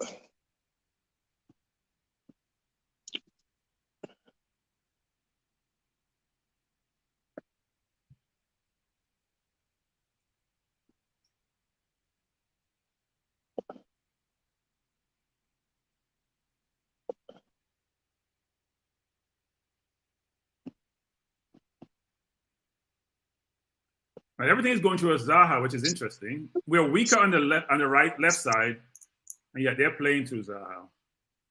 Oh, okay. And Ben White with the throw. We just gone 4-1 up, guys. Okay, good. I'm still way behind that. And Odegaard turns.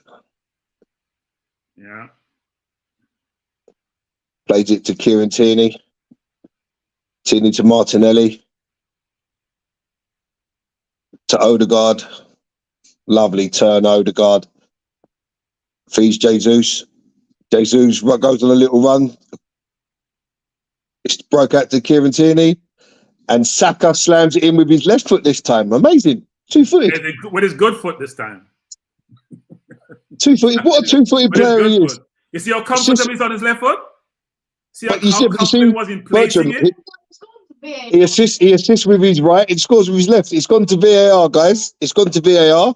Me personally, Why? I didn't see nothing wrong with it. The only thing can be Tierney offside, surely. No, Tierney's not outside. No, he's far from outside. No, he's fine. Why are they looking at that? From outside. Oh Let's no, look at every goal, by Jesus, the way. no. Jesus in front of the goalkeeper. Yeah? Jesus in front of the goalkeeper. Ain't not in front of the goalkeeper. Come on. That's what they're looking at. I guarantee it. Goals. Oh. To Nah, be- he's I not in didn't front of the goalkeeper. The goalkeeper can I see. didn't even listen. I didn't even Sorry, think he I'm was not offside anyway. That's the only I'm thing not they could have buying been looking at. That's the I'm not only thing buying they that. could have been looking at, Bertram. I'm not buying that. It's a goal. 4-1. Yeah, no, the goal's given. The goal's given. But that's what I'm saying. That could have been the only thing they was looking at. Okay. Yeah. Well, I can relax now. We only have 16 minutes left. Are we up by 3? Nah, he can see. Yeah, that's what they're looking at. Possible offside from Jesus. In fact, Jesus was getting out of the way. He wasn't even trying to block.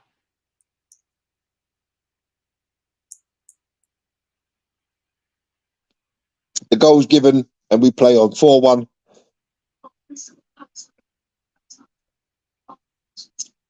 And here come Palace. Ayew tries to skill up Rob Holding. Or Zaha. My eyesight's terrible. Zaha is having them. He's showing his mettle today. It's a good player. Doesn't work hard enough, but he's a good player. Jesus, what are you doing? So Jesus loses the ball, and he's so disappointed that he lost the ball. He stopped He playing. forgot where he was. He forgot where he was. He just stopped playing, didn't he? He just stood.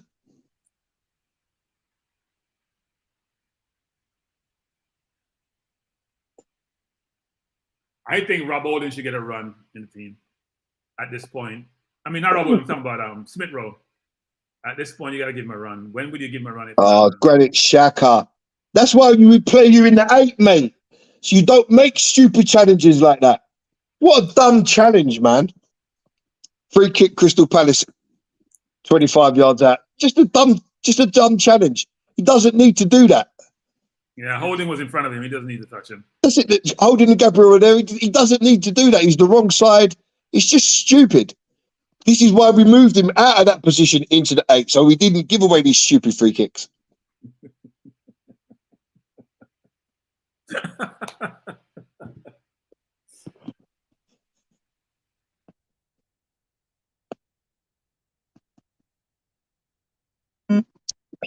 He's like an 18-wheeler, Gary. He can't move with that dexterity. He was running in a straight line. I know what's happened there. I'm running in a straight line, and I can't, at the last minute, shift out. You're asking an 18-wheeler to turn. 18-wheelers don't turn. Stiff hips. That's like Stiff hips. Holding. No turn. I've heard it called stiff hips. It's Elise. There's a comment there for you, Bertram. And great wall. Huh?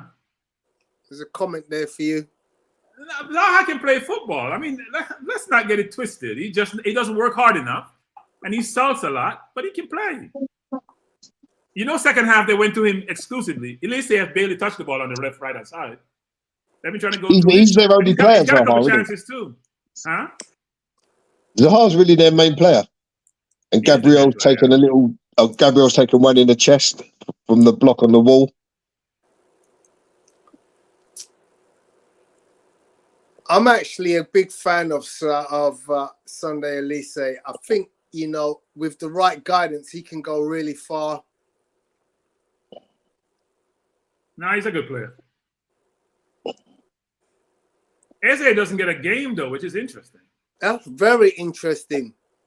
Last week he came on real late, and today he's not even got. They put on Ayew for the Eze. I mean, yeah. Oh, Xhaka got away with one again there.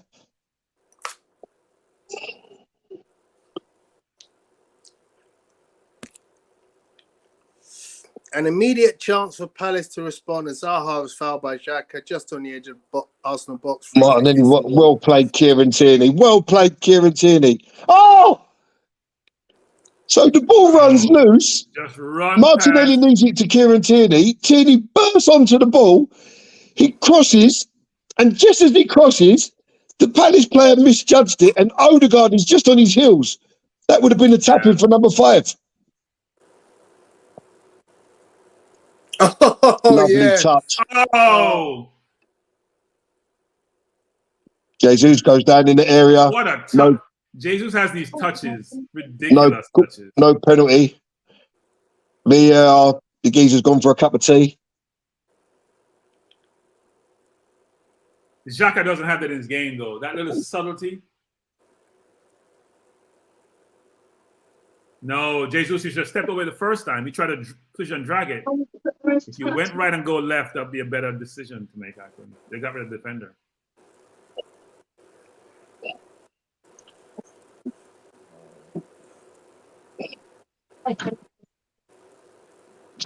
Kieran Tierney's been beat by Elise. And Elise gives the ball away to Ben White, to Odegaard, to Partey, to Xhaka. Jesus in Akers, Tierney, and back to Gabriel. Nice little play there. Jesus is giving it to get it back, He's not giving it for you to keep it. But just take the heat out of the game, it's fine. Odegaard's dropped deep to Martinelli. And Arsenal now go down the right with Saka. Great little... Saka gives it away.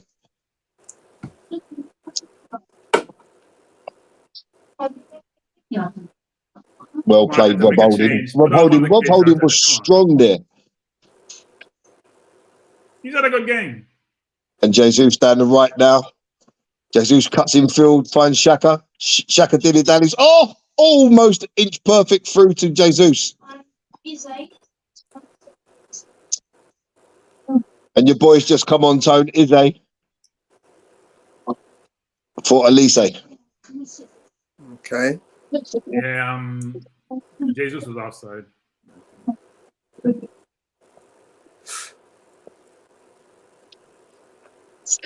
Apollo says Smith Rowe and Jorginho coming on.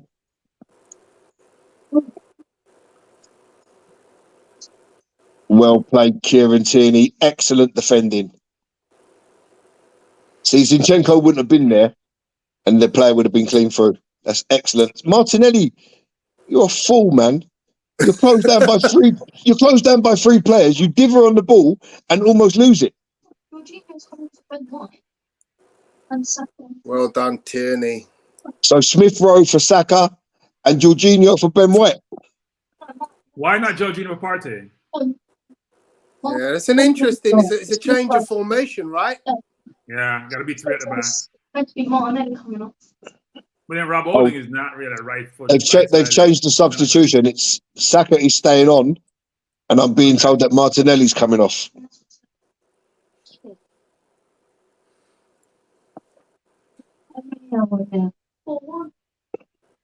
He's just put up the board. Yeah, Ben White.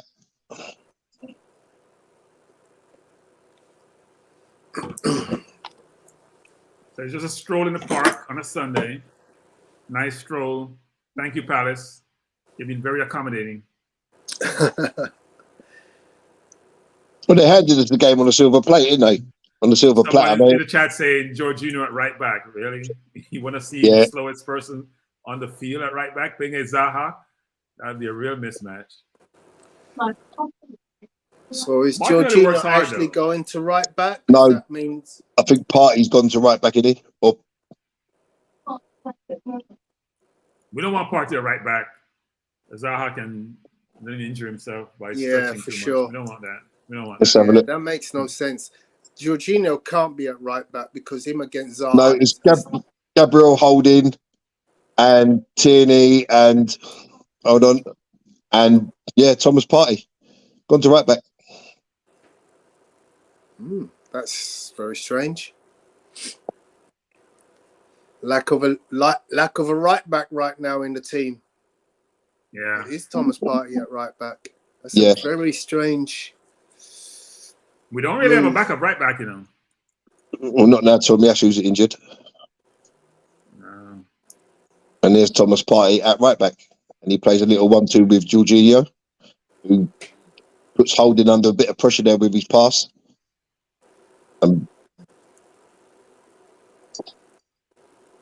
Smith Rowe first touch.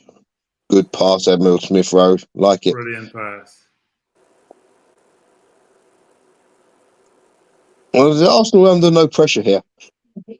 I think The they main thing practice is- this a lot, so this should be normal to them, actually. Just don't turn it over deep in your own Lovely turn by Odegaard. Lovely feint and turn.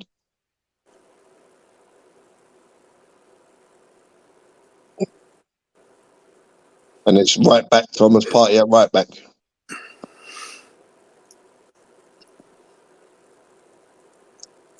You could have put Saka at right back.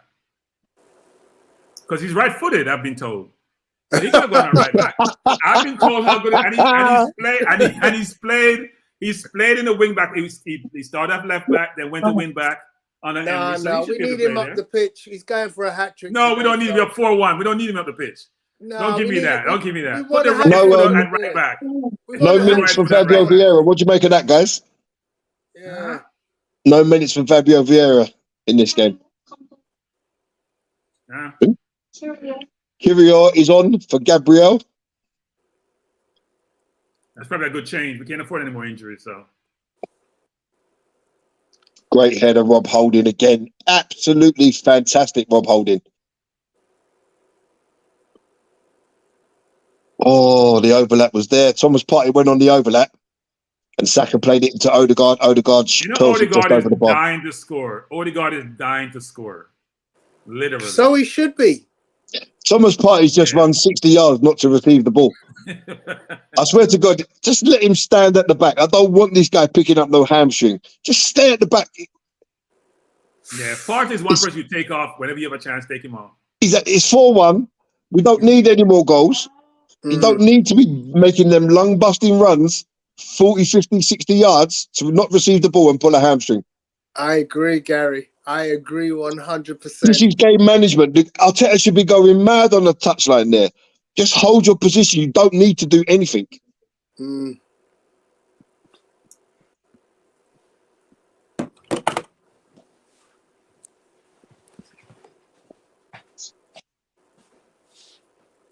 Rob Holding tried a little Cruyff turn there and loses the ball. No, he's trying something that's not in his repertoire. Well played, Martin Odegaard. Oh, lovely ball. Oh, Smith Rowe mashes up the pass, but well kept in by Kieran Tierney. I love Tierney. Yes, he's not as Zinchenko on the ball, but his defensive qualities and his commitment is probably second to none in this team. True.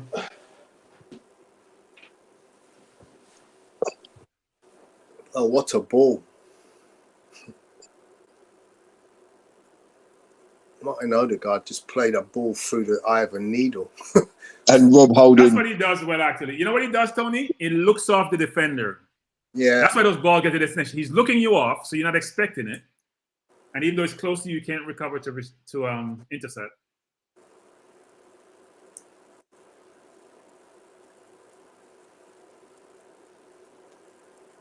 Our bowling is Marlon Zaha.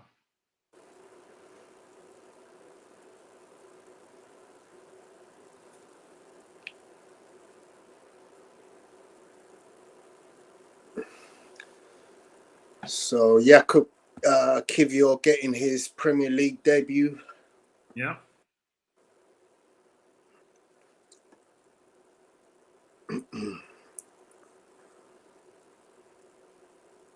Palace is in trouble, They're only 4 points above the drop zone, aren't they? They don't mind. They're going to be in that relegation. They're already in the relegation battle. Wow. There's a lot of teams in that battle, though. What is it? 9 teams, I think? Yeah. Villa is out of it. They have 38 points, but the rest of the teams are 27 and below, somewhere around there. Southampton is about 22, I think, and there's like a 5-point difference 4-point difference, 5-point difference between the last place team and the 11th, 12th place team, somewhere around there.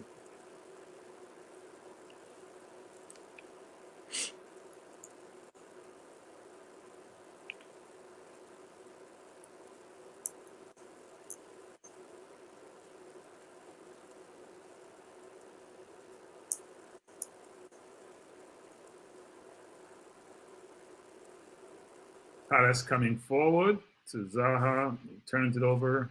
Ball won by Xhaka. They're not giving Zaha any room.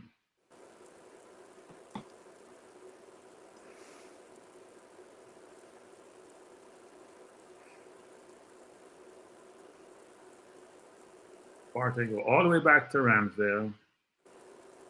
He plays it to Kyria. Up the field to Xhaka, inside to Jesus, looking for a pass. All the way across the field, brilliant pass to Saka. Saka looking for a pass, plays it back to the right back, Partey.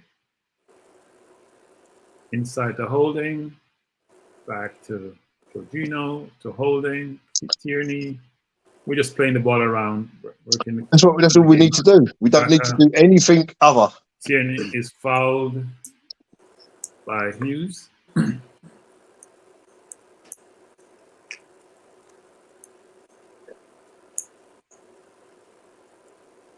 We don't want no more injuries. Just keep the ball, keep it moving.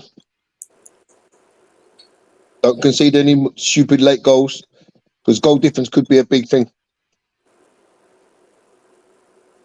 I don't think we're going to win that goal difference race with City. Not the way they're scoring goals. Yeah. We're not that far away, but they're scoring goals for fun. So. We're on plus 40. We're on plus 40, Bertram. City are on plus 42. There's only 2 goals in it. I know, but they played 2. What? They have a game or 2 less than us, right? No, just one. One Just game. one. Okay. Yeah. But the important thing is, here comes City with Zaha. Palace with Zaha. What a tackle, Kyria. What a tackle. That's what he's there for. And well played, Martin Odegaard, who got back to help out. But what a tackle from Kyria. Excellent tackle. Zaha is quality.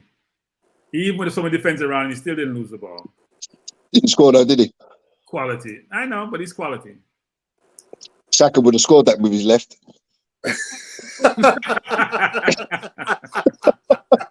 I'm glad you said his left. Thank you. I think he would have cut it back onto his right and slammed it home. That's what I think. But I didn't want to say that. Bit. No, you were right the first time. Always stick with your first preference. It's a good thing. Yeah, it would have been better on his left. If he had a left as good as Saka's, he would have scored. But he allowed Kivior to Jesus is playing right back.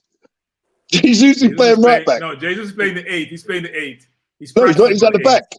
He's not even running upfield. He's in the right back slot. He needs to score a goal. He hasn't scored in a while. Yeah, he does. This is one where you just got to set him up. You just got to get him in a position where he can score a goal. Just to say, yeah. There's 2 minutes left. He's not getting one today. Well, guys, 8 points clear. 8 points clear. City got to catch us. That's the thing. The points in the bag. And they go to Liverpool next, don't they? That's right. 1st of April. That's it. They go to Liverpool. Let's hope Liverpool is up for it. Yeah. I mean, City have struggled in the Premier League, really. I mean, they got a lucky penalty against Palace, didn't they? They did get a lucky penalty. You know, so they're not playing their greatest in the Premier League. So the Liverpool game is going to be a difficult game for them. I think their running is very similar to us, apart from maybe a Newcastle difference. But they have a similar running to us, actually. They have Liverpool, they have Chelsea, they have Brighton. Yeah, their running is similar to us. Yeah, those 2 Bayern games could be massive, though. Exactly. Here come Palace again. With Zaha. Rob Holding's across. No fouls. So I'm surprised Zaha didn't go to the ground there. Great save, Aaron Ramsdale. Great save. And well cleared, Kieran Jorginho. Eze nearly scored. Eze should have done better with that. No, I think that's a good save. It's low on the ground.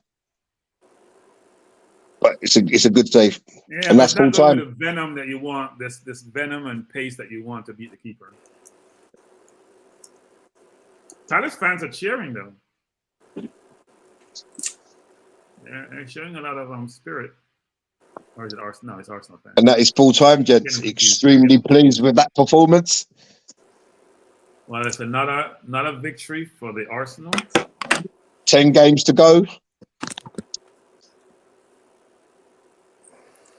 10 8 cup points finals, clear. yeah. More 10 cup importantly, finals. though, 2 weeks off. 2 weeks off. Yes. For people to recover, yes. For people to recover, for people to get a little break and, you know, for us to really hone in now on these 10 games, 10 cup finals, as you said, Gal. I'm going to make this short, guys, because I have a hot date, so I'm not going to take too long. I have invited some guys over from Cannon Fodder to come in the chat if they can. But Okay. guys, in the chat, if you could put on your thoughts and feelings, any marks, any, you know, things that you want us to discuss, any questions, and we'll try and address them as quickly as possible.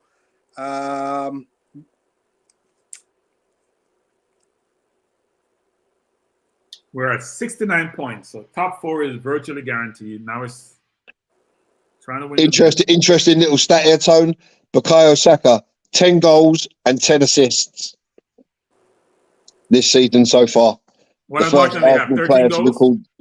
I think it's 11 Martinelli's goals 13 and 9, isn't he? 13. 13 and 8 or 13 and 9, one of the two. But Saka's the first Arsenal player to record 10 plus goals and assists this season.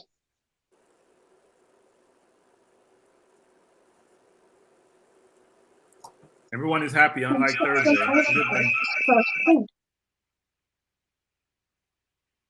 First Premier League player to reach substitutions. Oh, first Premier League player, I'm being told, Bukayo Saka, to reach 10 plus goals and 10 assists this season.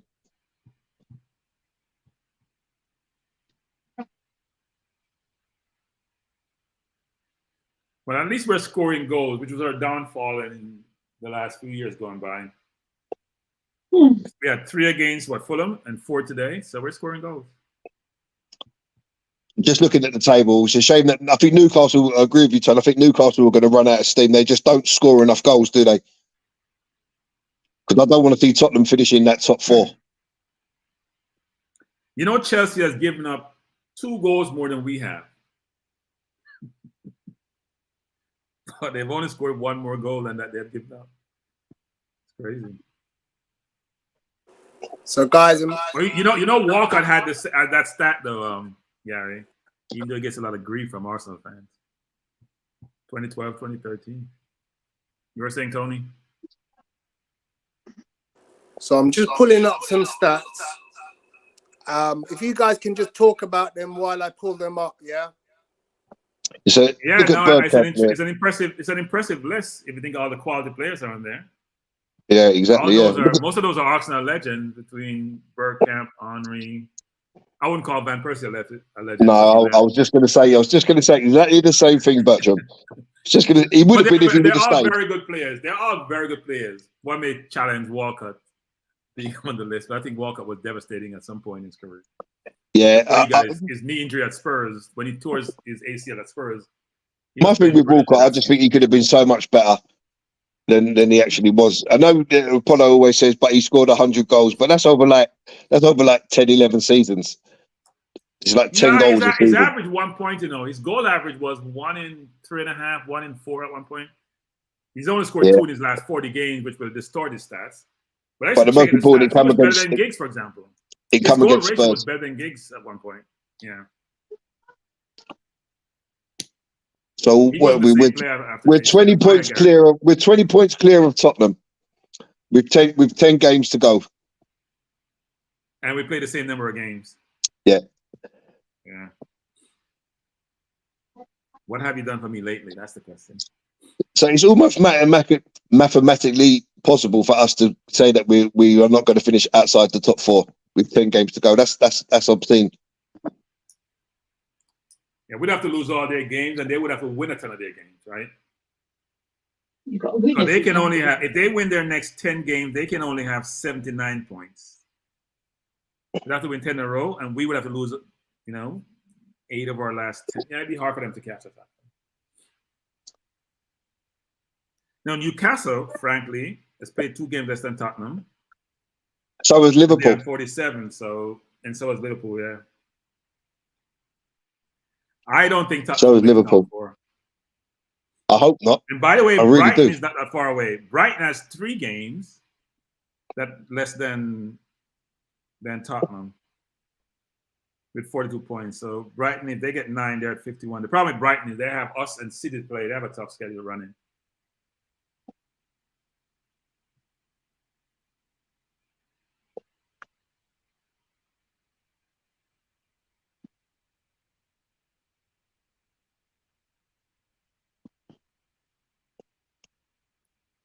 If you think about teams like Newcastle was in the championship, 3 years ago, 3-4 years ago?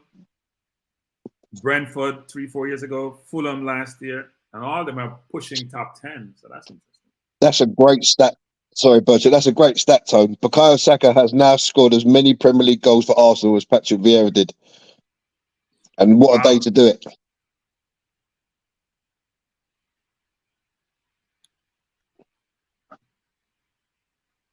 So why is Martinelli being interviewed? He's not MOTM. He's not man of the match, is he? That'd be Saka, right? I would have thought so. But mind you, Rob Holding must have pushed him close. I thought Rob Holding was absolutely magnificent today. And Rob, Gabriel, I mean, a lot of people played well, actually. Odegaard played well without scoring. I don't think Saka was the best player, but he had 2 goals. So Partey had a good game, but they didn't have a ton to do at times. Yeah, it was kind of like a stroll in the park, really. I mean, Palace, I don't know what they was thinking. Obviously, they come not to get beat and try to nick something on the counter attack, but just to sit off like they did and just allow Arsenal to play free football, they was never going to get anything from this game. Never. Yeah. Long day at the office for Palace. They're in a rut. They have the worst record since the turn of the year, haven't they? They only have like 5 points since January 1st. Wow, what a record. So Saka is the youngest Arsenal player to score 10 plus goals and provide 10 plus assists in a single Premier League season, breaking Cesc Fabregas' record. So Saka was 21 years old and Fabregas was 22 back in 09-10. Jesus. That makes me feel proper old. Shows you we don't have too many people who play up front or under a certain age. So both Fabregas is a midfielder, wasn't he? And more of an 8. He's more of an 8, actually. I mean, I remember seeing Fabregas in pre-season over Barnet as a 16-year-old kid with his long mullet that he had. And I remember walking out after the game and thinking to myself, what a player that I've just seen. And I think had Wenger known what he was on his hands, I think Vieira would have gone a season earlier. Yeah. No, Fabregas was brilliant. Apollo says Walcott legend. I don't think I told you. He knows I'm not saying that. Listen, I'm not saying that Walcott wasn't an Arsenal legend. I just simply say I think he could have been so much better than what he was. Gary, I don't think he was contention. He wasn't taught to play football. I think he got at a certain level at a very early age. So some of the things he needed to learn to play football, I don't think he had the opportunity to learn. When you're playing in the sand lot to beat a man, to set up your play and beat them. And so what a photo that is, Tone. I just thought, seeing as you mentioned the mullet, I thought I'd show you a picture with the mullet. What a photo that is, brilliant. Reyes and Fabregas. What a player Reyes was. Absolutely fantastic, man. Yeah. Such a shame how he ended for him. Who was that?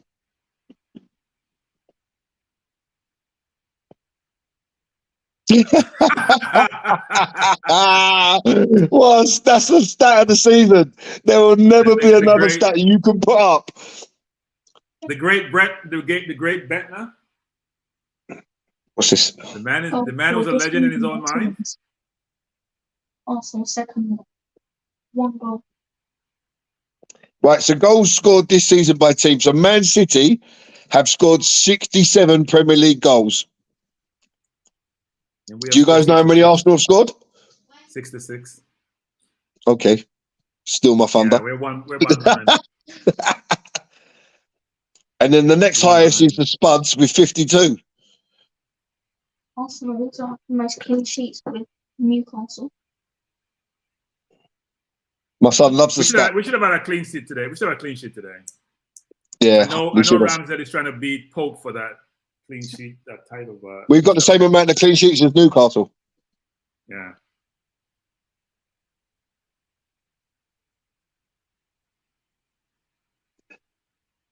Newcastle's only giving up 19 goals though.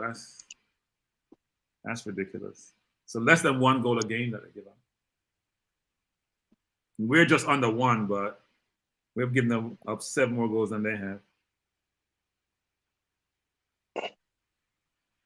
Can you imagine like a year, 2 year ago, we'd only score like 51 goals, 52 goals in a season. Now we're at 66 with 10 games to go. Big difference. So the first with this, what Tony just put up, the 1st of April takes on massive significance because we should turn over Leeds at home, and City will be playing Liverpool on that same day. Yeah, Liverpool will be tough for us. Liverpool's gonna be a tough game. They're getting their players back. They're gonna be a tough game. We should beat West Ham. Southampton is fighting for their life, but we should beat them. We should beat West Ham. We should beat Southampton. We should beat Chelsea. I'm still not convinced. For us. Yeah, I'm still not convinced about Chelsea have turned anything around. Newcastle away. I mean, what would you say our points haul out of them last 10 games would be, Bertram? 24. Right, so I would say. I think we're going to struggle at Newcastle, and I think we're going to struggle at City.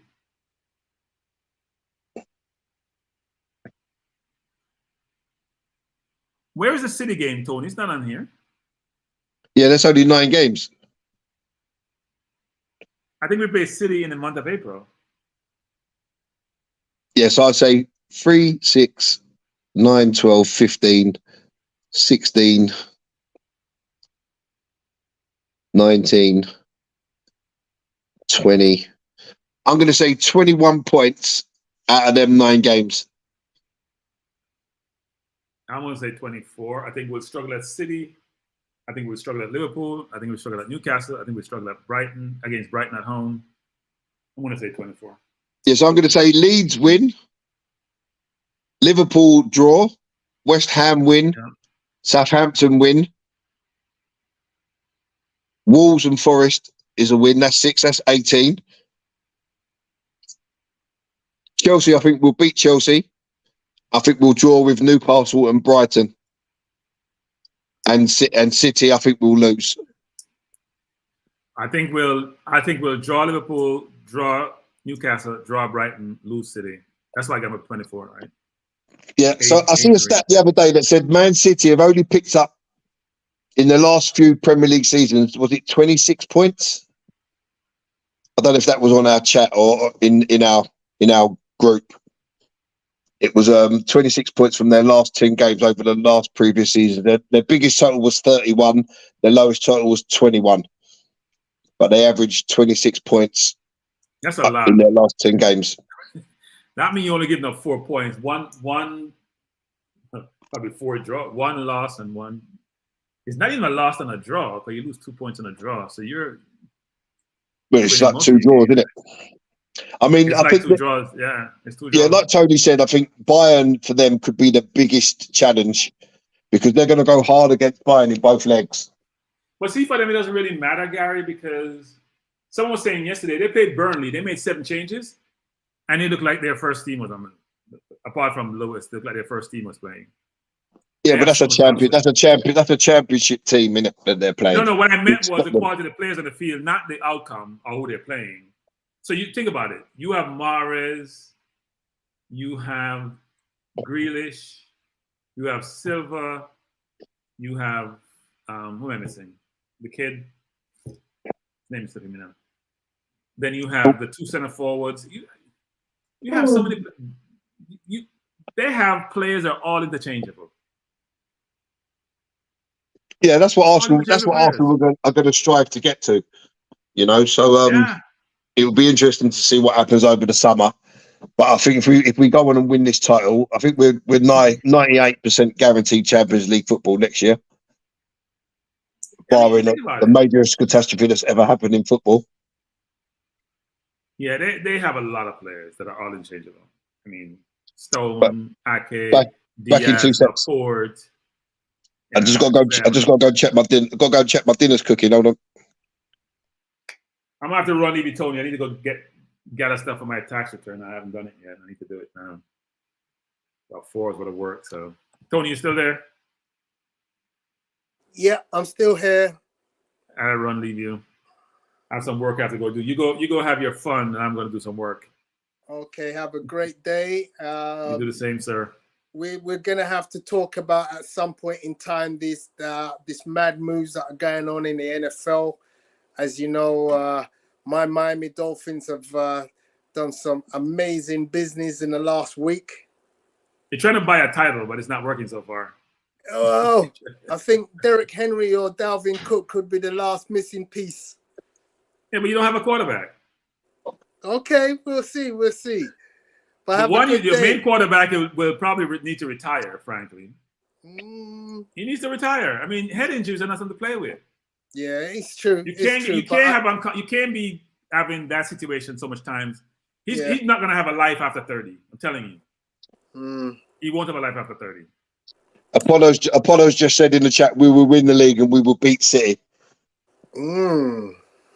Wow. Apollo is a fan. We're all fans. We're all fans. Apollo's a believer. Certain fans are not optimistic. They are very optimistic. When last time we beat City? Since Cazorla played? Doesn't matter. I think when Cazorla played, we beat them 2-1. Wasn't that the last time we beat City away from them? FA Cup. FA Cup, yeah, we beat them. No, I'm talking about their place. Yeah. Oh, I have no idea. We beat them 2-1 when Cazorla scored and was playing midfield with Ozil playing in the 10. Yeah. And we're gonna beat them at home, Apollo, when they're.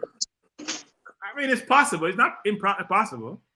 We should have beaten them last time at home when Martinelli missed that goal and Xhaka got sent off. I bet a lot of people don't know this stat. What did it say?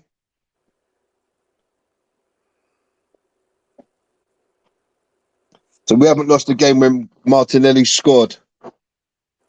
Wow. That's an Played 26, stat. 123, drawn 3. Since when? Since ever or just since?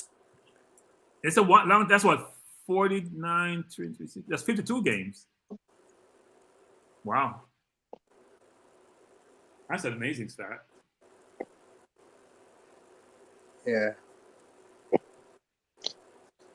Lead That's only the games he scored in, though. Don't just remember that. Yes, understood. Yeah. So we have when he scores, we can relax. You're saying. Yeah.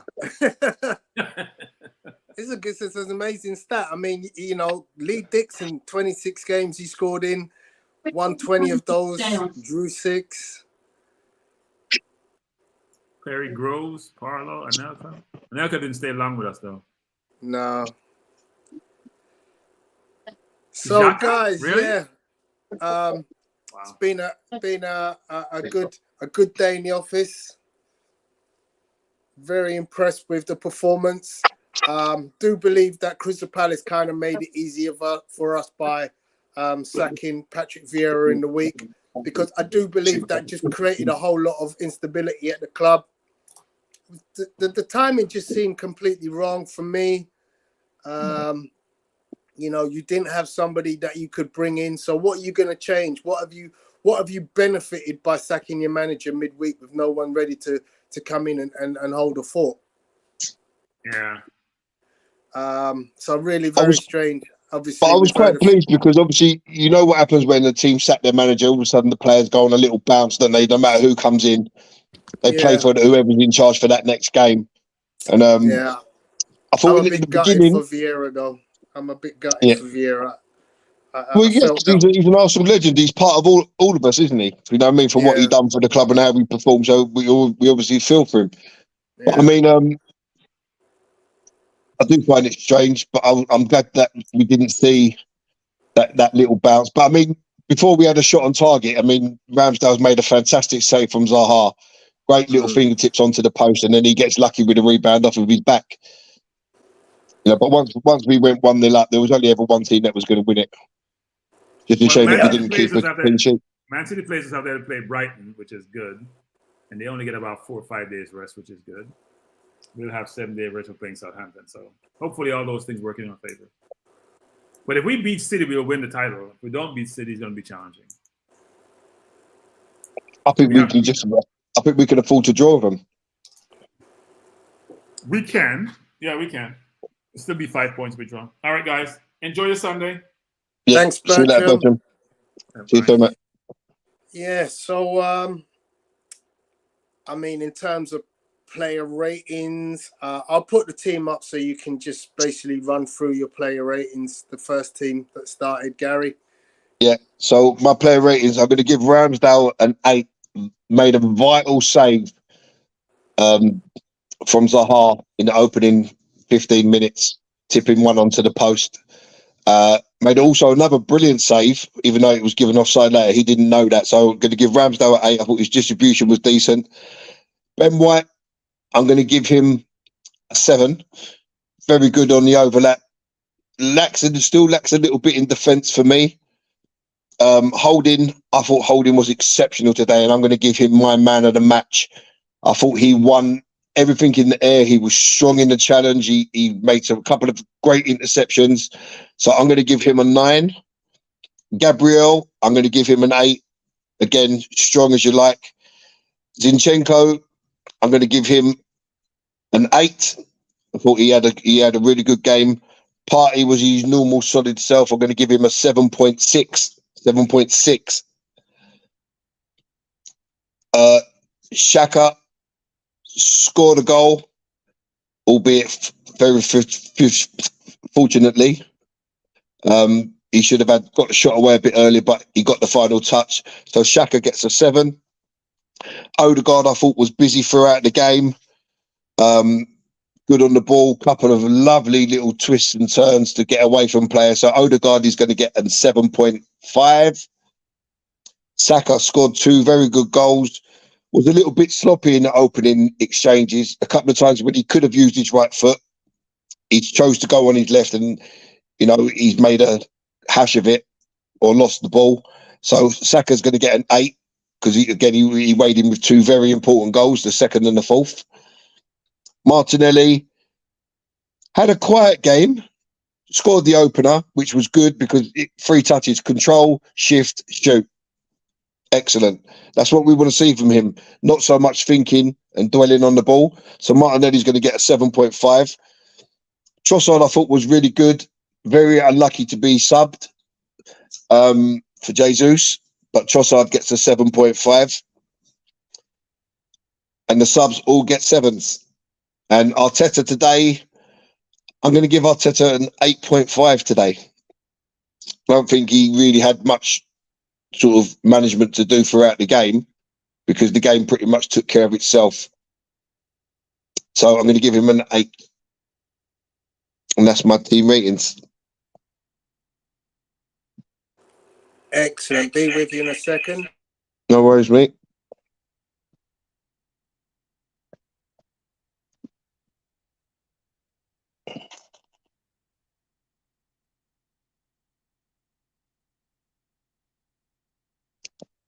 So Apollo gives his man of the match to Saka for 2 goals and 1 assist.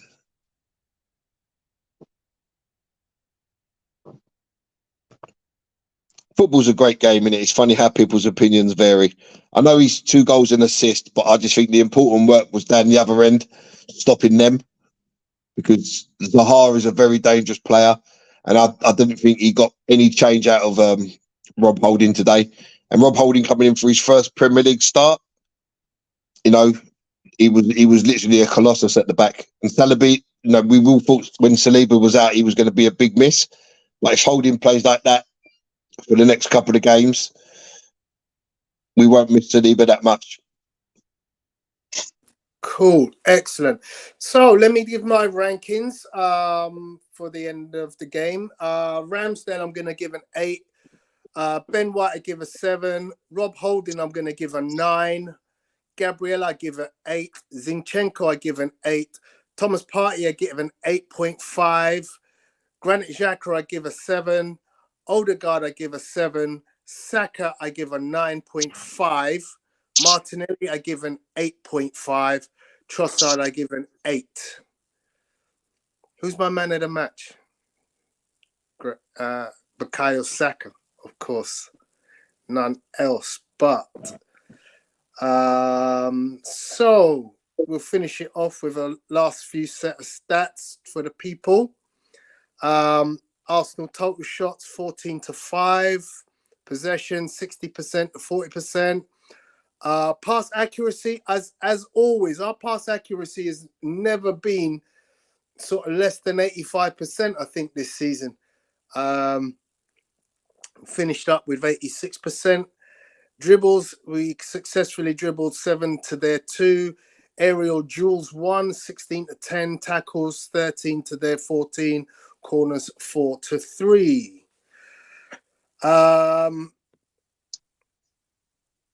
Other statistics. Rob Holding showed his mettle today because the statistics which I normally expect to see William Saliba excelling, which is normally touches and passes, Rob Holding came in and did exactly what Saliba does. Exactly, that's exactly what I just said. Touches, only beaten by Thomas Partey on touches, So it goes to show, how seamless the transition from Saliba to Rob Holding was today. So I think massive, just saying massive. that. Sorry, Paul. In just saying that, though, we have to remember it's only one game, and it was a difficult game because you're up against characters like Zaha, But he didn't give him an inch. He didn't give him an inch. He was absolutely solid in all aspects of his game. So if he carries on like that, we won't miss Saliba.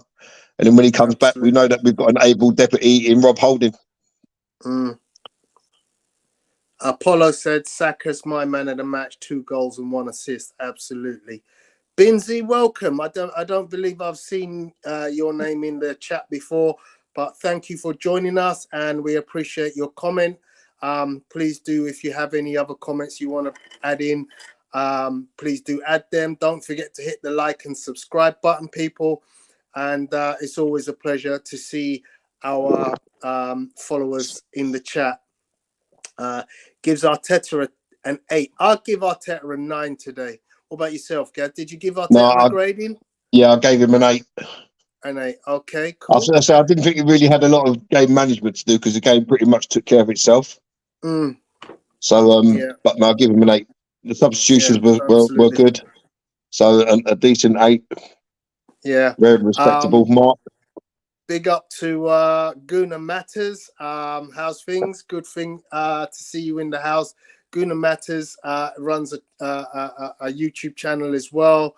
He's also often found on the Cannon Fodder TV station. So please do go ahead and hit a like on that brother's, a subscribe on that brother's channel. Thank you very much for coming on and joining us here. So I move on. This is our league table as it stands now, guys. 8 points clear, as we've mentioned. A game has additional has been played, but Man City's next game, that very important game at Anfield. Very interesting battle heating up beneath for that 3rd and 4th place between United, Tottenham, and Newcastle. Newcastle and Man United have both got 2 games in hand on Tottenham. So have Liverpool. Brighton have got 3. Look, Brighton have got 3. Wow, yeah. So yeah, it's going to be an interesting end to the season after the break when we come back to the final 10 10 games in a row. But of course, Man City do have 2 huge games against Bayern. And if they should get through that, then they'll have 2 huge games potentially against Madrid, isn't it? Madrid or Chelsea, isn't it? Yeah, I think so. Yeah, so that would be, because the final looks like it could be Napoli on the other side of the draw. So yeah, that would be massive if City should get through those 2 big games and get to the semi-final, which I believe is their focus. I honestly, truly believe. I was just going to say Man exactly the City same thing, Tony. They want the Champions League more than the Premier League. Absolutely. And so I'm willing to bet they'll forsake the league in certain situations to make sure that they've got their players at their best and optimum for those Champions League games. I mean, let's not make no bones about it, Tony. Either. I mean, City. I said in the stream, City have been very kind of lackluster in the Premier League. You know, they scraped past City with a dodgy penalty. Never looked like they was going to do anything. They missed a host of chances, and I don't believe that they're as good a team as we are. I think we're a complete team. Every player on that team is playing for each other. Although City, obviously, Haaland is their main standout goal scorer with like something ridiculous, like almost 40 goals or whatever it is this season so far. But I think they lost certain characteristics within their team when they sold Zinchenko and Jesus, you know, who put a lot into that team. So I don't think City. I think City are more likely to slip up than we are in the league. Okay. That's my own personal opinion. Yeah. So yeah, there's an interesting set of stats that I've brought up there. Arsenal with 2 players in the top 10. I mean, who would have thought it that at this stage in the season we'd have 2 players not named Gabriel Jesus ahead of Mo Salah in the goal scoring table? That's phenomenal. Oh, Martinelli's only got 2 assists in the Premier League. Yeah, I thought it was more than that. yeah. But that's a great stat, man. Obviously, Kane's always going to score goals because he's the main man at Tottenham. He plays almost every single minute of every single game. Yeah. I mean, to be honest, he's normally quite a big assist king, because I think there was a 20 and 10 assist season last season or the season before. So for him to have only had 2 assists this year shows he's not really on his mettle, or those around him are not on their mettle. Yeah, I was going to say, I think it's more the latter there. It's the people that are around him are not putting the chances away, because Son's had a very quiet season in front of goal, innit? Yeah, he fell off a cliff. For sure. So yeah, you know, and then not far behind, of course, in the table you've got Odegaard, Trossard, and yeah, so we're doing pretty well there. Then this one, of course, in assist league, you know, we do have Trossard in there ahead of Salah, and Saka ahead of Salah. You know, Odegaard not far behind as well.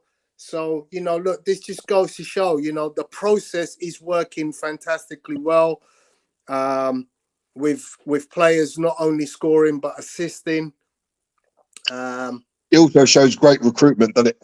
Yeah, absolutely. I mean, we was all disappointed in the January transfer window at the end, because we was all wanting Mudryk. But I say, when we signed Trossard, I was over the moon. Proven Premier League quality. You know, he's come in, he's hit the ground running, he scored a couple of goals, made a few assists. You can't ask for more. Absolutely. No, you can't ask for more. So very good, happy with the recruitment in January. Maybe we could have added one more. Obviously we run Eddie into the ground, didn't we? We spoke about this, but I don't think that was ever a possibility, because obviously with Jesus coming back into it, it was never going to be a possibility to sign another striker who's only going to come for a couple of games, you know, or 6 months. So I don't think that was ever a possibility, but more than happy with what we've done. Yeah. So touch the like button, please. Binzi is a regular apparently, so my apologies, Binzi. Guna Matter says, Tony, I think we have a lot of pressure now because we only have one game to play per week. Everybody will say there is no excuses now. There is no excuses now. It is 10 cup finals. It is in our hands. It's not in Man City's hands. It is in our hands. You know, if we go out, And that's the best way to have it. Yeah, we want it that way. We don't want to be chasing. We want to be the chased. It's always better to have the points on the board, in the bag, however you want to put it. But that's the best way to have it. You don't want to be playing catch up, because if you slip and that gap gets wider, like so, coming the 1st of April, if they don't beat Liverpool and we beat Leeds, if they draw with Liverpool, we go 10 points clear. Yeah, they've got that takes 4 games for them to even catch us and go above us. For sure. You know. So I'd much rather have the situation the way it is. The boys are going to be under pressure. You know, one loss in the next 3 games, and all of a sudden, you know, also we're on a wobbly. You know, but let's enjoy it while we can, guys. You know, this is an unprecedented season. One thing this team have got, Tone, and I love this word, it's bounce back ability. They bounced back from Thursday. They put on a performance today. Yeah, every time we've lost, they come back stronger and more hungry and more determined. Yeah, absolutely. You can't ask for more. Yeah. So, guys, that's me really done. Gary and I, you know, we've literally once again. We seem. I think we're on to something special this year, boys and girls. I really do. Me too. And it's great that we've been able to be together and be involved and have this coming down to where we're at now. Obviously, now we won't be talking to you guys for a couple of weeks because there's no football for Arsenal. But yeah, when we come back, we'll be flying high, as we said, with an opportunity to potentially go 11 points clear. It's going to be interesting. So, guys, enjoy your 2-week break or hiatus from football. That's another big word for you, Gary. Hiatus means break. I wrote that down. I know what that means.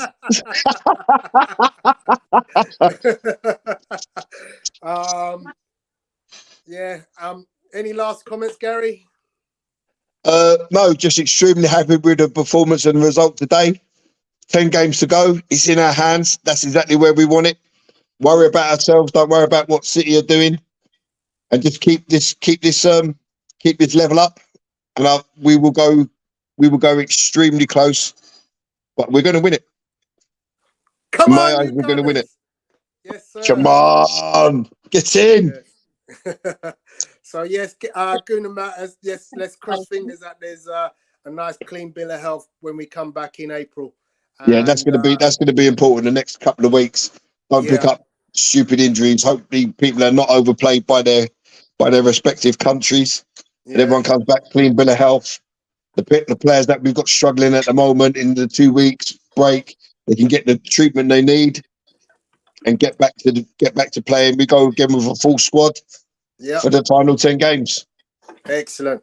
So, guys, have a great week. You too, mate. Have a great time, everyone. Happy Mother's Day for all the mothers out there. And we'll see you again in 2 weeks' time. Yep. See you later, Tom. See you later, guys. Okay, Have a good week.